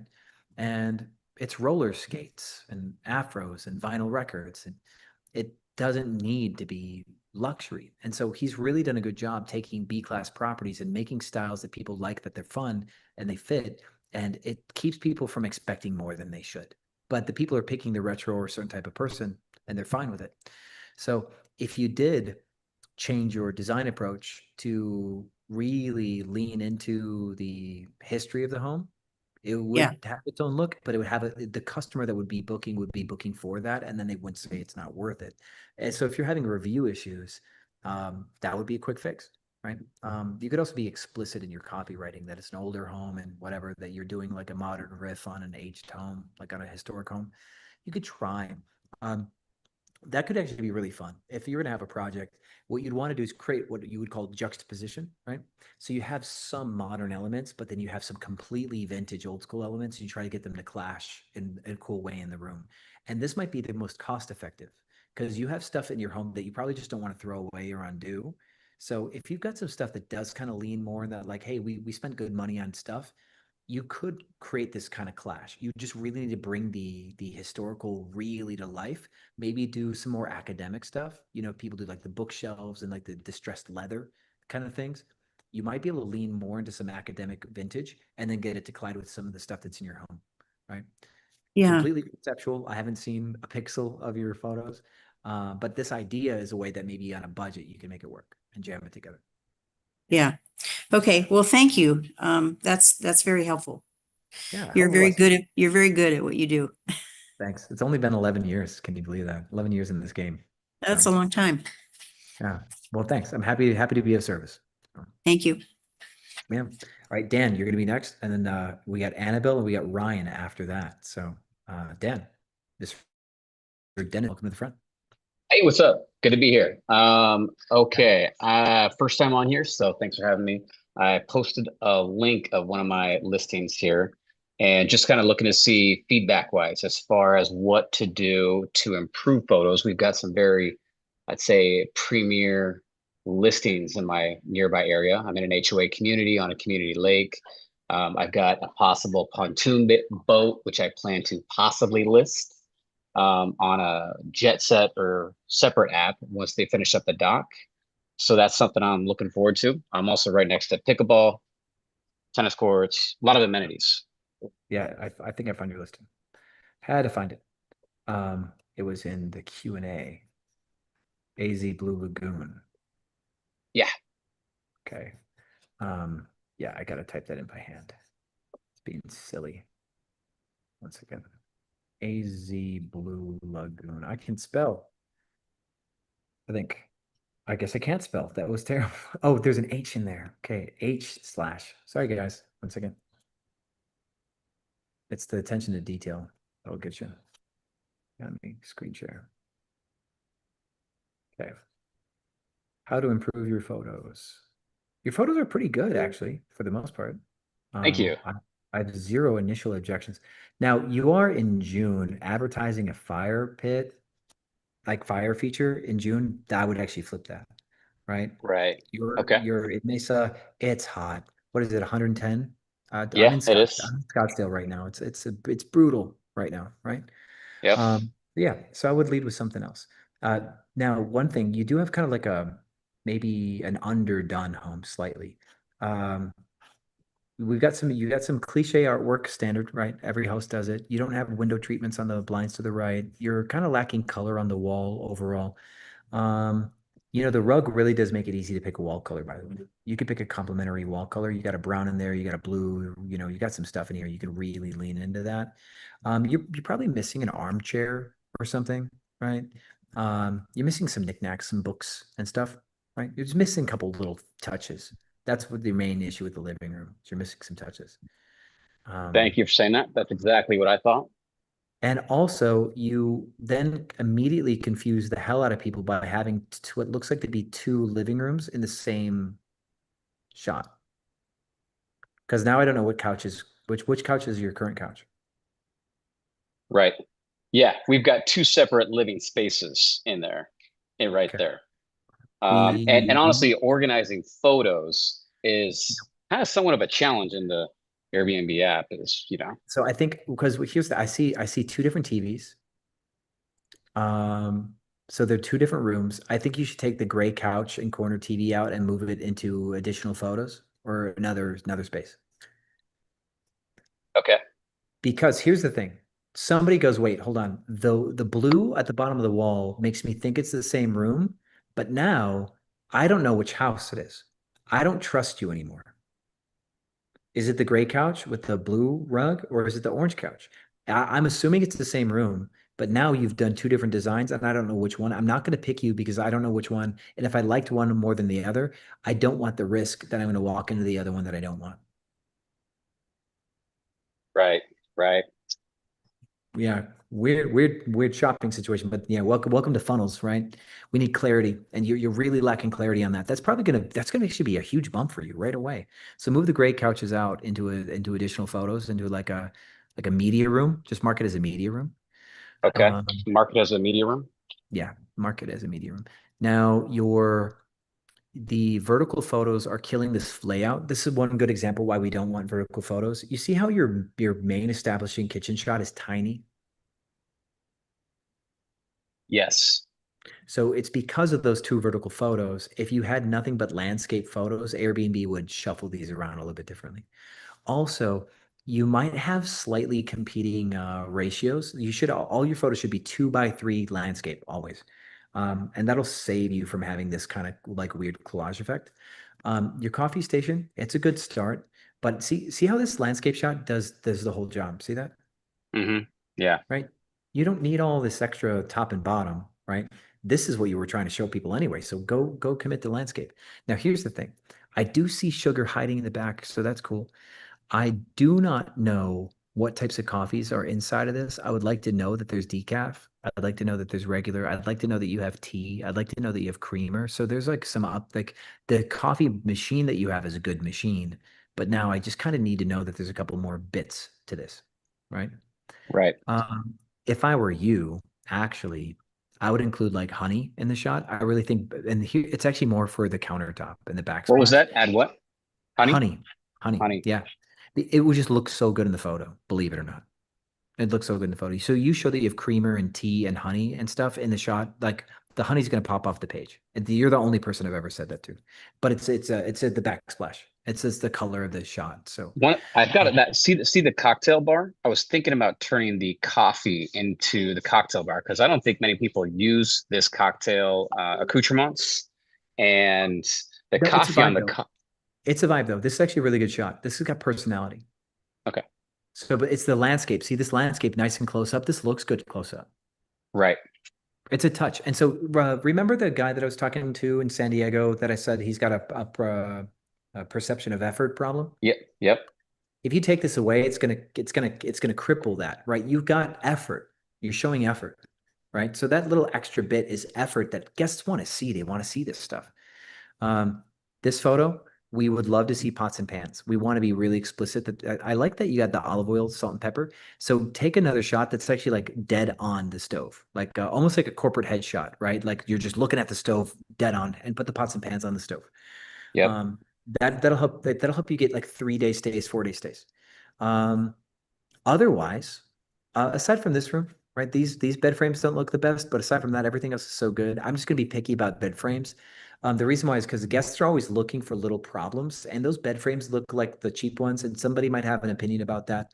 But that's only at the very upper limit where they need them. Because if your other bedrooms are good, which your other bedrooms are, the first groups of 2, 4, 5 are gonna be fine. If it's for kids, parents are probably gonna be fine. But if you have a group of like adults, then they might complain about these bed frames. So it's a fringe case, right? It's an edge case. You're missing blackout curtains in the room. That would be a thing that would fix. Little bits, right? These are some little bits that I would fix. Murphy bedrooms can be some people really don't like Murphy beds. It would be cool if this room had some sort of transitional thing that made this room kind of fun when the Murphy bed was up. That would be cool. Still more black. That's a tough one because otherwise, when you add something, it might crowd the bed when it is down. Yep, that's right. And so now the question is what like what would you do with the space? Like you could do like a yoga room, meditation room, like very zen, Okay. right? If you made this like a very biophilic room, you'd actually have to kill the orange and just lean into the green and the wood color and make it like very biophilic, made like very meditative. You could do that. Um, so these would be like the little bits of lift that I think you can do. Now, your pool's cool, but I'm not seeing a lot of. I'm not seeing the mural's good though, actually, but I'm not seeing any like furniture, like pool furniture. That's it's definitely not clear. You just have this stuff and that's it. Oh, there's the loungers. Okay, yeah, so that's also not clear, right? Like Mm-hmm. I'm not seeing the vibe, right? The loungers aren't in the shot. Like I'm not catching the Bring them vibe. into the shot. Yeah. Yeah, so yeah, you really want to help people drop into the scene. You're kind of doing a real estate photography thing, right? Not always. Actually, some of your photos, you set the table. That's not a real estate photography thing. So you're not only thinking real estate, right? But some of the photos, like yeah, you're kind of missing the point for the pool. Like that, Floaties. yeah, you're kind of I did not, we were kind of rushed to list this one for our first time spring okay. season. And I didn't put a lot of thought into staging each one. I was hoping my photographer might come up and help me stage a little bit, but I learned that she was just, which is okay. She's just a photographer. Yeah, that's one Right. thing too, right? We're in an industry where the people who claim to be professionals in this industry are professionals in the real estate industry, and they think it's the same thing. Mhm. Happens all the time. Um, so yeah, I think you got a couple quick easy lifts that can make some changes. Your photo quality is generally good, but your living room could use a color change and probably an extra chair. The you can make a yoga meditation room, and I think that would be a really cool like second use for that space. I think that would do it. Then the thing about like Mesa, Scottsdale, some of my students have really beautiful properties and they still get their butt kicked because they just don't have the bed economics. They just don't have enough quality beds for their price. Arizona is very fragile on ADR, I guess I'm gonna say. So it comes apart quick. You can get like 80% occupancy at one price, but you deviate 5%, 7% the wrong way, and it can all just souffle really quickly. So Really? be really keep an eye on the numbers and keep a look like say, oh, I'm trying to raise my prices beyond a certain threshold and it never works out. Really keep a diary, keep a journal of what works and doesn't work for price. Um, you'll make plenty of money if you kind of respect how fragile rates are in the Phoenix greater area. Um, and yeah, there are a couple small lifts. Your photos are otherwise really good. Your photos are otherwise really good. You may not even have a photo problem. By the way, we do have a very cheap um, I hate using the word cheap. We've got a very valuable pricing program. I made one called Pricing School. It's less than $100, but secret is if you click on this link and wait like 30 seconds, we have like this, oh, you're undecided. Here's a price discount. It's less than $50 if you wait 30 seconds on that link. And I do think you would benefit because you've got a good product. Now the question is, can you price it right? Great. Thank you. Any commentary on the pontoon boat? Adding it, not having it. I've had a conflicting information about running that because, it'd be on a different app. A lot of things can go wiry with people on I missed rented what you said. boats. Oh, Like, opinion on what? on a pontoon boat rental, we've got a pontoon boat on a dock right outside Oh, that gate, and they're fixing the dock right now. And so very, very soon that can be available for rental for guests. Other I hosts think offer it, but yeah, on so like if a it's different app. yeah, absolutely. On a different app, absolutely. I don't think it's a waste of time at all. It's migrative selling. Second money is easier to get than first money. So you get somebody's money wants to stay with you. They likely would like be down to pay you for a pontoon boat rental once in a while. So there's a synergy play there, right? So don't rely on your Airbnb to do all of the sales, but your Airbnb will lead to sales for sure. Sure. Thank you. Yeah. Yeah. Very cool. Awesome. All right, Annabelle, you're next, and I see you included a link already. Looks like we're doing a little bit of like listing overview. What's on your mind? Hi, can you hear me? I can. Okay, perfect. Last week I joined the meeting and I had a audio issue and I Yeah. couldn't Yeah. communicate Welcome what back. I wanted. Welcome The back. same Annabelle. Okay, so I have a little property in the Miami. I'm very close to the Miami International Airport, and it's a little studio for two. And I just started in January this year. Although my story has been very brief, I think I have done pretty well. Yeah, yeah. And I was kind of building up my reputation, and at the same time, I was focusing on trying to increase my ADR. So I was actually on my way there when FIFA came. Then my calendar was completely empty for the entire summer. I was working with the prices that Price Lab were pushing into my listing, and I was trusting these prices. So I was struggling a lot until I finally got a very good reservation in the middle of the FIFA season. Good. For a very high ADR, and it was like 12 days. Very So good. based on that, by then I had already purchased your pricing school courses 1 and 2, and I was going through your training, and it was kind of easy for me to accommodate rules before this reservation and after that reservation. However, after I had the entire strategy set up, this person canceled.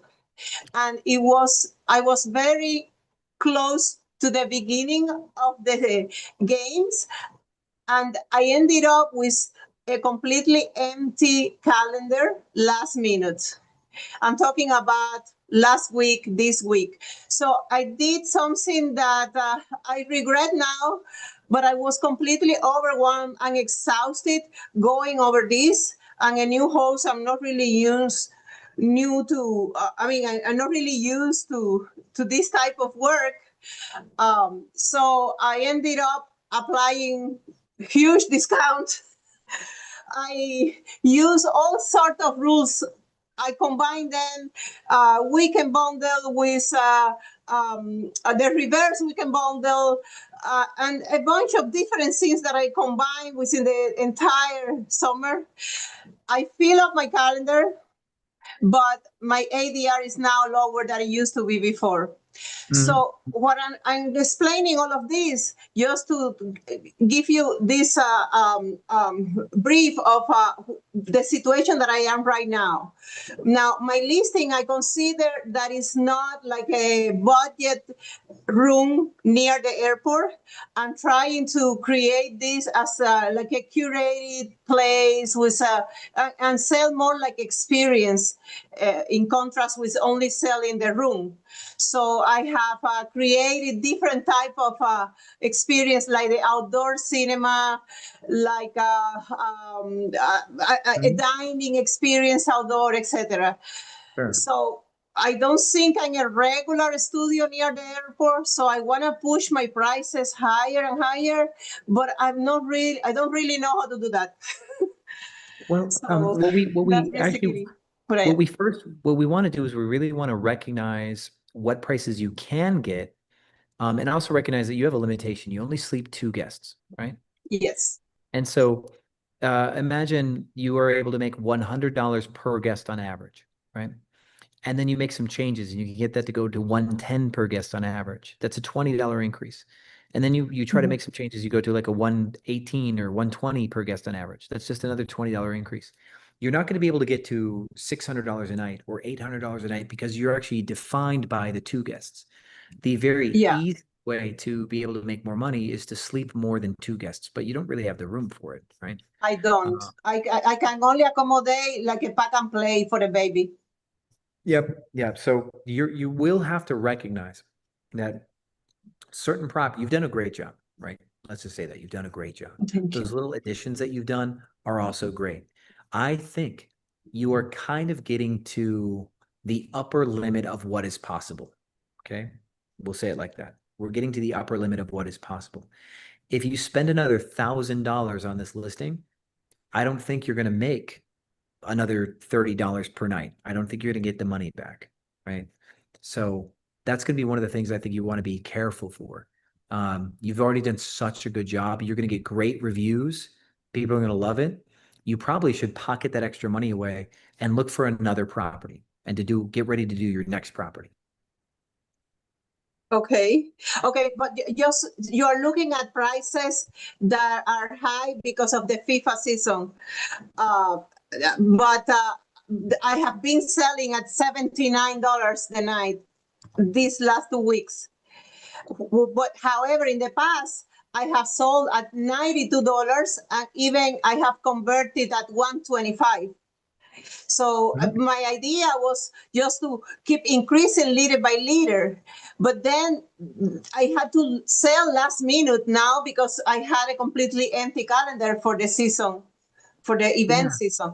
So those prices that you see are not my real prices. Exactly. That's exactly correct. So you are going to need to, when you use price labs. So for example, the way that you can get a little bit more performance, okay?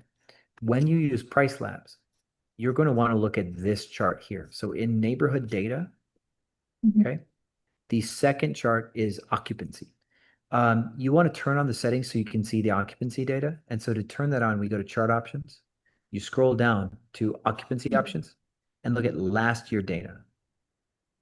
That's the one you want. Now, by doing this, you can see this dotted line right here. What you want to do is when the line is bad or low, you will have like lower prices, right? But it's not only just that simple, right? When the dot is high, not only do you want higher prices, but you want your prices to be high enough that it's incorrect. We want incorrect prices when the number is really high. Because what happens is we want this, see these red and gray lines that are wavy that are coming up? You see them on my screen? Yeah. So that's how much of the market is booked already. So you notice like August 21st, there's going to be market occupancy 95%. And currently market occupancy is 40%. I would like my prices to be too high so that market occupancy gets higher and there's more of my competition is booked. Because here's what would be bad. If the market's going to be 95% and you get booked like first or early, then you were too cheap. So we want to look for times where the market's really, really, really high, and we're going to overprice and we're going to let our competition get booked, and then we're going to come down after our competition gets booked, right? This is what I would That's call exactly what I did, Chan. And I spent almost like a month or more before the beginning of the FIFA season at a very, very high price. However, the market, the occupancy didn't increase. I need to stop you. The FIFA does not mean that this is going to be correct, okay? Let me try to show you an example, okay? So you just said like, oh, because of FIFA, I raised my prices because of FIFA. You didn't raise your prices because of the data. You raised your prices because of FIFA. That's different, okay? Yeah, I want to protect the dates. But let me show you what I mean. Okay, you see the occupancy here? These are FIFA dates. Like July 10th, July 4th, July 3rd. These are FIFA dates, okay? So we just had the Japan Netherlands game in Dallas, for example. Okay. These dates here, they're not that special, right? Look at the occupancy for June 22nd is 63% versus 42, but it's still not going to go crazy high. See, occupancy July 19th is only 60%. Last year it was 78%. And this is the middle of FIFA, right? So FIFA was a thing that people are thinking is going to make money, but the data is showing me a different story. Okay. So the problem is because it was FIFA, you raise your prices. But if we look at the data here, like maybe this day here, July 17th, the red line is bigger than the gray line at the bottom. There could be some opportunity for a little bit more money. But like this day here, July 10th, last year was good. This year's not so good right now. And good last year was actually only 73% occupancy. So if you learn to read this chart, you can find out if FIFA's actually getting bookings. And the truth is, no, FIFA's not actually getting bookings. And because this chart shows me that FIFA's not getting bookings, look where my price is. My price is down in the gray area, right? And so if you think of it like that, where like over here, my price is in the pink, right? My price is in the high pink over here, stuff like that. my prices are more normal, but compared to the rest of the market, my prices are staying kind of normal, right? Where you see this big pink wave is all the way into the sky. You're seeing that my prices are actually more down at the bottom because I know the truth. The truth is that FIFA was incorrect. FIFA's a lie, right? And so that was your problem. So if you use the occupancy chart on Price Labs, this takes time to learn. This isn't like a today thing. If you use the Price Labs charts, you can start to learn like what market strength looks like, and then you'll make your decisions based on market strength. So if I were you, probably want to go back through pricing school, give it a second watch, and I'm of course available for more questions later after you go through it. But yeah, your main problem is you just thought FIFA was going to be big, and a lot of people did, but the data gave us the truth. FIFA isn't actually that big. Yeah, well, it was not only FIFA. FIFA was just it happened in the middle of my entire strategy of launching my business. So, and unfortunately, I wasn't ready for what you just described it. And me, like everybody else, saw that the prices were really being gonna be higher. And then I actually found myself with an empty calendar. So my last minute strategy was to lower the prices, and yeah, I have a full calendar now. But but my price, instead of going up, not up like crazy FIFA up, I just wanted to increase little by little from starting at 80, 90, 95, 100. So I believe that I can just push it a little up. But Yeah, anyway, I like the ambition, but we're the data that you get will help inform you of what you are able to get later. So I'd say don't rush it. It's better to learn and get bookings while you learn than to go too high and get no bookings, right? So don't be in a hurry would be my advice. okay. I like your note about starting focusing in expanding. So I joined your mentorship Really? a Well, couple of awesome. days ago. Yeah, I did. Cool. Then I will see you on Saturday. Then that's awesome. Yes, I'll be there. Very good. Well, it's good to have you. Welcome Thank you. aboard. Thank you. Yeah. Then thanks for showing me your listing. It's very pretty. You did a great job. So, with Thank that you. said, I'll see you in a few days. Okay. Thank you, Sean. Cool. Yeah, no problem. All right, guys, we got time for a couple more. Okay. It's starting to get a little bit late over here, and I haven't eaten all day, but it's kind of par for the course for me. Ryan, you're going to be next, and then we got Mina, and Yemni, would be after that. So Ryan, go for it. Welcome to the front.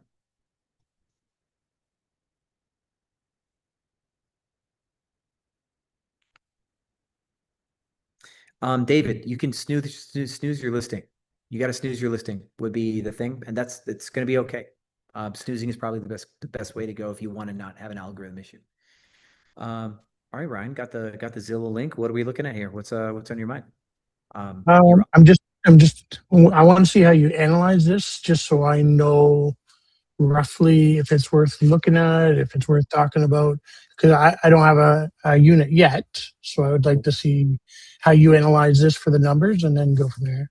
Yeah. Okay. So there's two ways to do research, right? One is to try to look at what makes money and then copy it, and then one is to try to like decide if something that I have my hands on can make money, and that's like the second one, right? I have a listing in my hands. Will it make money, right? So what we're going to do is we're going to look for where this is on a map. Okay. Let's see where we're at here. Oh, East. Oh, that's okay. I like this. I like this neighborhood. That's fine. Like just this, like the general East Side is fine because you're nearby SoCo and stuff. I think this is good. And is that's a mini airport, right? That's not the regular one, is it? That is. Wow, you're right by That is the airport. regular one. Yeah, it's right Okay, by. cool. It's not too far from Coda either. Cool. Okay, this is good for location and stuff. I think that's good. Then what we would do is we would go into Austin. Okay. We then look for that exact map area because we're going to try to find an analog of the same deal. Okay, so we're going to basically go like this. We're actually going to look on the east side like that, right? you're noticing that I'm cutting away being too close because anything that's really off of like SoCo is too close, so that can't be validated. So we're actually looking for anything like this because we're looking at like relative location and seeing if anybody Okay. makes down here. Then, because that place looked a little bit cheaper, what I'm gonna do is I'm gonna go to filters. I'm gonna kind of crank down the top, right? Because you're not gonna make more than $200 a night. That's not gonna. So I'm gonna cut all the big stuff out. First one, I'd Yeah. be happy I at wanna see- 200. Yeah, and I want to see what is at the $200 range. We got some big properties with some stairs. But this could also be last minute, so let me also go forward, right? Flexible any week in August or September. Okay. So now for $200-ish, here's the properties that we're seeing. We got like little pools, cool outdoor areas, right? So it looks like this stuff is still a little bit out of your quality.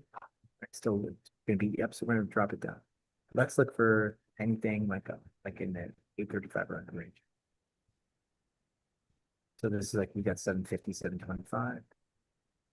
And these will be your competitors in this price bracket, right? So far, there's a lot of good quality even at this lower price, my friend. Right? Let's go back to your zone list. And let's see what the price is at. 1,300, 1,200, you could compete with 12. See, you got a gym, that's nice. But yeah, the units are really basic, right? I have a feeling that this property, you're gonna fight for $110, $120 a night, is what I think you're gonna fight for. But let's try to confirm that.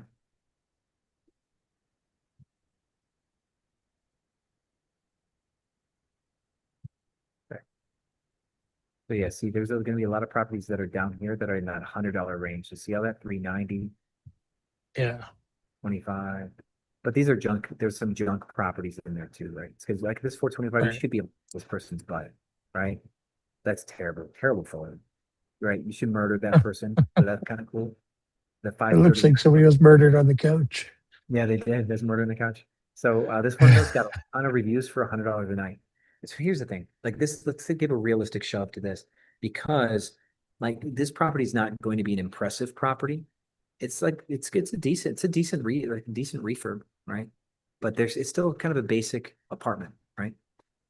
Okay. And because of that, we take a look at this one. It looks like it's in a similar quality build, maybe. Let's double check. Actually, it's not as good of a build. Look at that. The kitchen's not as nice. Cool. So if this person's profitable at about $100 a night, then you can beat them. And yeah, they've also made, they've made a double queen, right, and king. So they're definitely going on size. This can start to inform us, right? Is this a 2-bedroom? Okay, that's the thing. It's a 2-bedroom. It's going for about $100 a night. Okay. And they've got some bookings in June, some bookings in July. So they're even not really filling up that much. That's not very optimistic, right? So here's the thing. What you did is you did something a little bit backwards. Could you tell me how you came across this property and why you wanted to check to see if this one made money? I was actually helping Melissa out from your earlier conversation, setting up hers, Cool. and we stumbled across that property. And but I want to get going, so I've been trying to figure out how to analyze properties. So since this is not a property that you own, it's not a property that you lease already, you want to do research the other direction, right? We want to build from the archetype and then reverse engineer success is what we would like to do, right? Okay. So if we go look like in this area of Austin, like, so now let's take the same search, but let's look from a different lens, all right? Okay. So the same search, right? We're on this side of town, right? What on the east side of town makes money is the question, right? Is what we'll do. So my computer wants to be funky, but yeah, so the east side of town. Okay, what over here might make money if that's what we're trying to prove? Go like this, okay? And then I'm also going to kill the filters because we can't make money down here. But like say you're trying to do something on a budget, so you're not trying to blow out your cash. So you're going to compete in the middle. Out of the middle, what makes money? We've got really interesting modular homes and kind of goofy architecture. Cool. But we do also have this house right here, 3-bedroom with 3 king beds. See that? 3 king beds. Yeah. So this one is Yeah. competing on bed quality. It's good to know. Okay. So we'll click on this one. Now this one is actually not very east. It's close. It's like really close to town. But it's still in that general neighborhood. They haven't done anything special with the outside really. It's got like some outdoor furniture, but nothing crazy. Their design is kind of like a Scandinavian minimalist like thing. It's like your typical, it's fine. It's a house, right? It's got that quaint kind of look to it. But they've done a good job with that clean minimalist look, right? And that's very, I mean, this is kind of like an Airbnb Austin kind of thing. It fits. That fits the vibe. Mm. Yeah, it makes sense. Bamboo blinds? Almost? No. But those are still cool. Yeah, The maybe. window treatments are cool. They get points for that. But yeah, all around, I think the home has character, and home has some character. And they did a good job with the bed quality. So bed quality is good. Home's got character. They're not overselling it, but they've done a good job with what they have. Now let's look at the prices. Obviously, their service is 5 stars. So there you go. But they don't have much in July either. That's rough. Their June's okay, but their July's rough. Yeah, this still does improve the market. Right? This one still does improve the market. So we can't even validate that property quite yet. They've got a little bit of traction, but they're not quite there. And it's actually, and if you look at it, it's as close to downtown as you can get. It's just east of 35. It's right there, here by Paperboy. So if we're gonna go back out and take a look, like if I were you, if I'm just gonna throw you kind of like a shift, I would go up here by Round Rock instead. See what's up in Round Rock, what's making money up here. Because Really, Round Rock. It seemed sleepy when we drove through there. Well, we also maybe have less good hosts. Didn't Apple build a university out here? Oh, I don't know. Yeah, I think Apple built a university. Wow. So yeah, if we look over here though, right, we take a look at maybe this listing here, right? Little farmhouse, nothing too special, okay? And we look at the availability. They've got a booking in September, which is actually and one in October also, one in November. That's better than anything that we saw down in Austin so far. July's actually doing pretty good. Look at that, right? So it would be super nice to be in Austin, great. But what you need in Austin, probably high rise, floor to ceiling glass windows. That's going to be the supply constraint stuff that's very hard to get. And that's the stuff that you can break away and get bookings. But if you wanted to like make some good money around Austin, is I would go and push north like I just did. And you want to check the calendars. And what you're looking for is you're looking for listings that you can beat. Like you want listings that don't beat you up in design too much. And you're looking for a trend. How many beds do I need? How many bedrooms do I need? But I think the northern suburbs of Austin are actually going to be where you want to start your search. And you're going to find a lot more success. Were you here when we were looking at in Atlanta and we went to Covington outside of Atlanta? And then I was blown away by that. It's gonna be on the list. Yeah, my favorite places to Airbnb are the sleepy places because the host competition there's not so much host competition. And so when there's less supply, there's more money for us. Right. We found that out in actually Sparta, Tennessee, of all places. We just stumbled across Sparta and this fantastic unit above a storefront, and that's cool. I don't know if they make any money, but it was a super cool place. So yeah, well, if you booked it, then that's a sign. Yeah, for sure. Yeah, I appreciate it. Yeah, happy to help. Yeah, do Round Rock up there. Maybe next week, let me know if you find anything that you want to look at. So. Perfect. Thanks. Yeah, no problem. All right, I've got time for one more, my friends. Mina, we're gonna do it, and I'm gonna remind you guys. Sorry, I can't go for 8 hours, 10 hours necessarily for free, but if you guys do want to work with me, you guys know where to find me. Otherwise, I'll see you guys next week. But Mina, welcome to the front. Hello, Sean. Hello. I put my Airbnb link into the chat. Can you open it or I'll look for it. let me resend it. There's a lot of messages. Could you text it again? We got a ton. Let me I don't think I'm sorry. Sorry for not reading all your messages, guys. No worries. I'm sorry. Yeah. No problem. But you guys are all awesome. Okay, let's take a look at this. Thank you. Yeah. Yeah, I also plan to join your mentorship. I'm just trying to understand what drives my booking behavior and how do I get more occupancy. It's supposed to be the summer is the most busy in Lake Travis, but I tend to get more closer bookings, like last minute. So I drop the prices and price labs. I set up like a discount there, and interestingly enough, it books far out in the during April. It booked far out, and now I'm getting some bookings in September and October. So Okay. I don't know how to get the summer and August filled out, which is the most of the revenue and the high ADR, right? So I'm trying to get, like, for example, the last weekend in July and then August, uh, because they are coming up sooner than the far out ones, right? Yeah. Well, you said you want to understand what gets your booking behavior, right?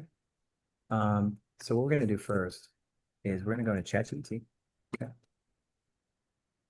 I'm gonna Yeah, and if anything that I can improve in the listings or the photos as well. cool. Well, I'm gonna upload your reviews. Okay. It's gonna need to go. Okay. Hold on. Looking for a lot of attachments, but that's not what we want. We want.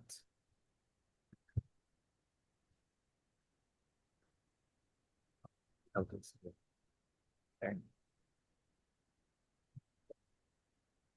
These are a bunch of reviews for an Airbnb. What am I doing right and why do guests like my place? I want to lean into my space. Okay, see what it is. Okay, we'll start there. Let's bake. Yeah, let's take a look.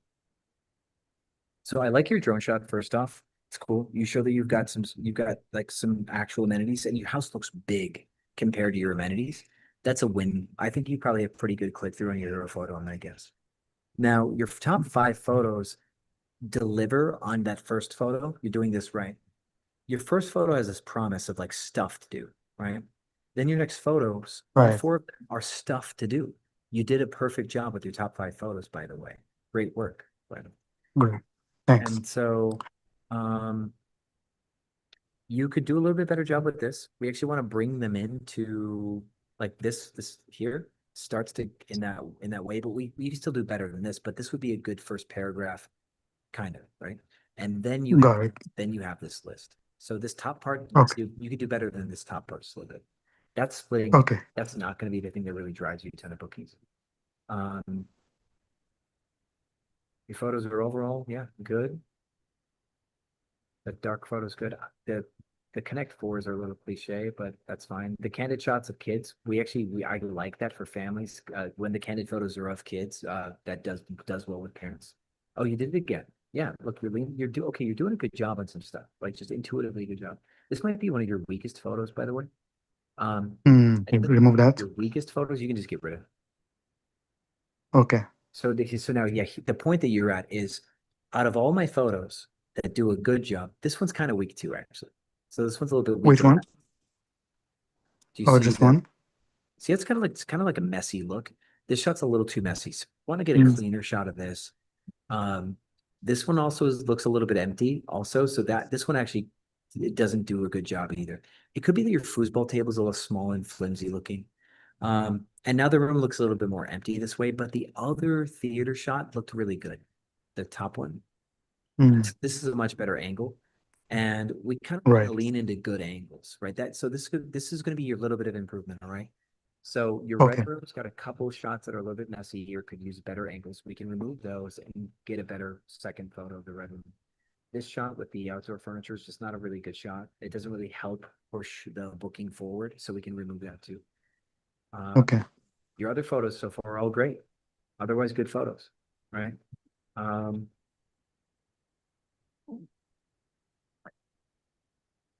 Yeah. So moral of the story, okay, we can also improve your kitchen. You don't show the pots and pans. Like you don't show what they can cook with. If you had quality Right. cookware like stainless steel pots and pans, that I matters do. this size because some people are really particular about their cookware and you'll get longer stays. You'll get 4-day, 5-day stays if you have really good kitchenware.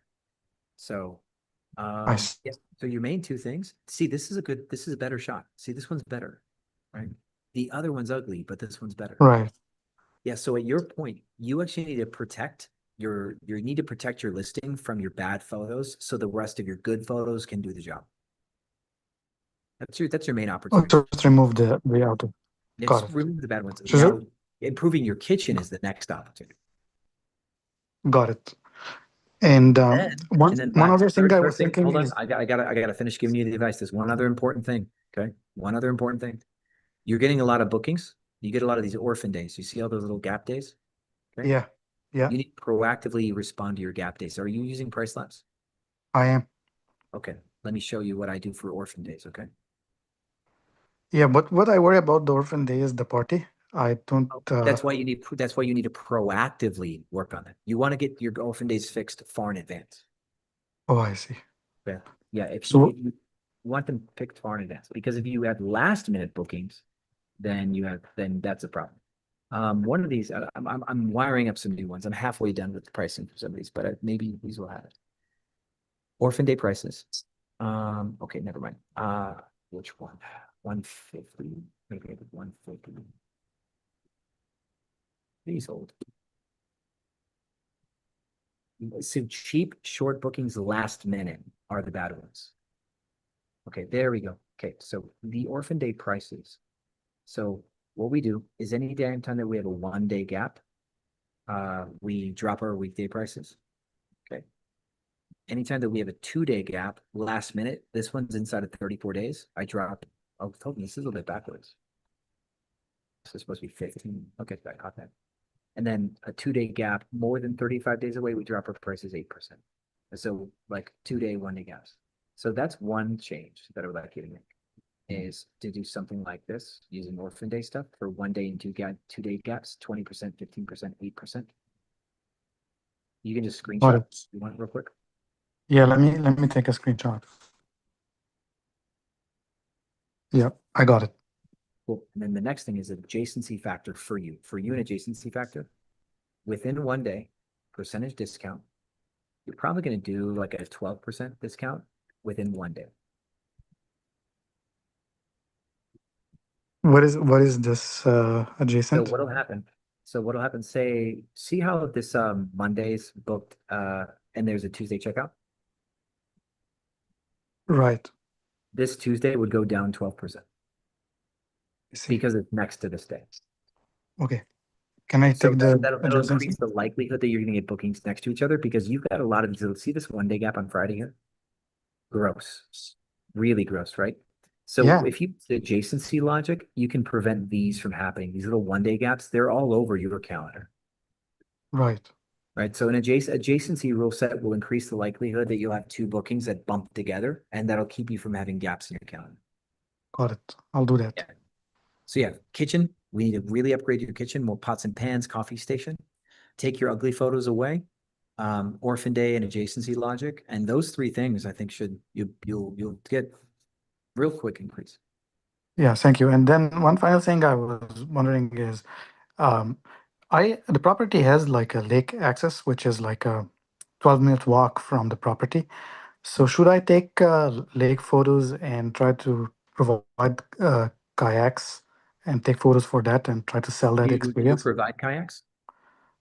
I have the kayaks at the property, but I'm not trying to sell that experience. But I Yeah, provide I it. don't know if you would sell them. A lot of people let other people use them for free.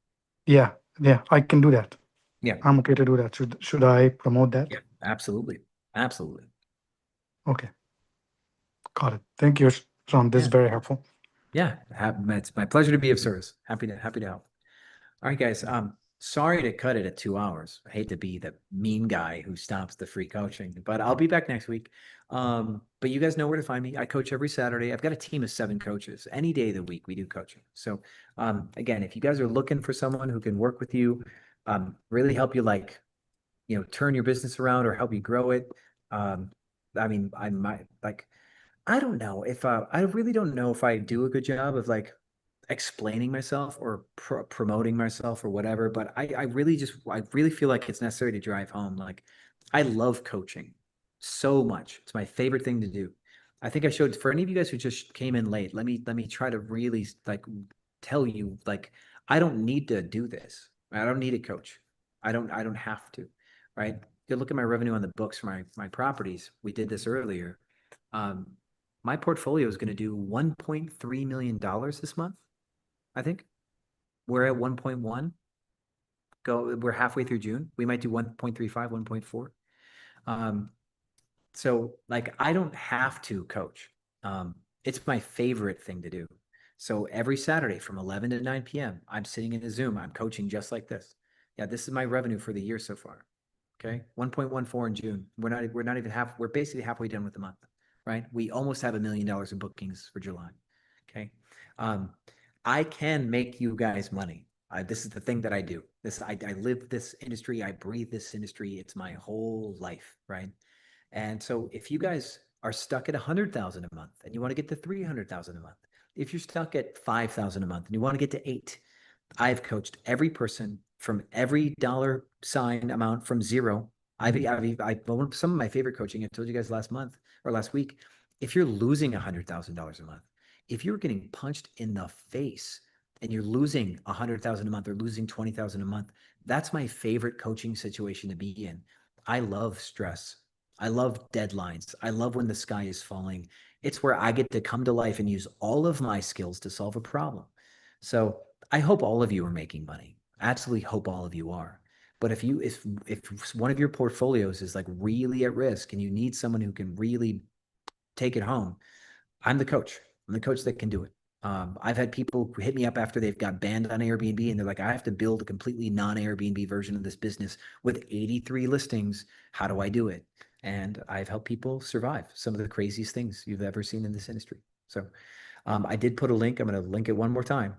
If you guys want to learn more about my coaching, about my coaching team, about how we can help, we don't need to push our guy on the phone. He's one of my students. Okay. He makes more than $1 million a year. The guy that picks up the phone, he came to work for me with 0 doors. And now he makes more than $1 million a year because I give people free coaching when they become like my employees. Every person who's ever picked up the phone for my company, like you could talk to Andrew right now, every single one of them has become an Airbnb host and they eventually move on from the company because they're making so much money. This guy could leave at any time. He's making $1 million a year. He could leave at any time, but he just loves working for the organization. That's great to have him. He does not need to force you into buying anything. So if you really want true answers from people who get the space, it's very much a no pressure call. But with that being said, I'll be back next Tuesday. It'd be great to have you guys one more time, and I'll give you guys another couple hours. With that said, I've been drinking coffee. That's been my whole day.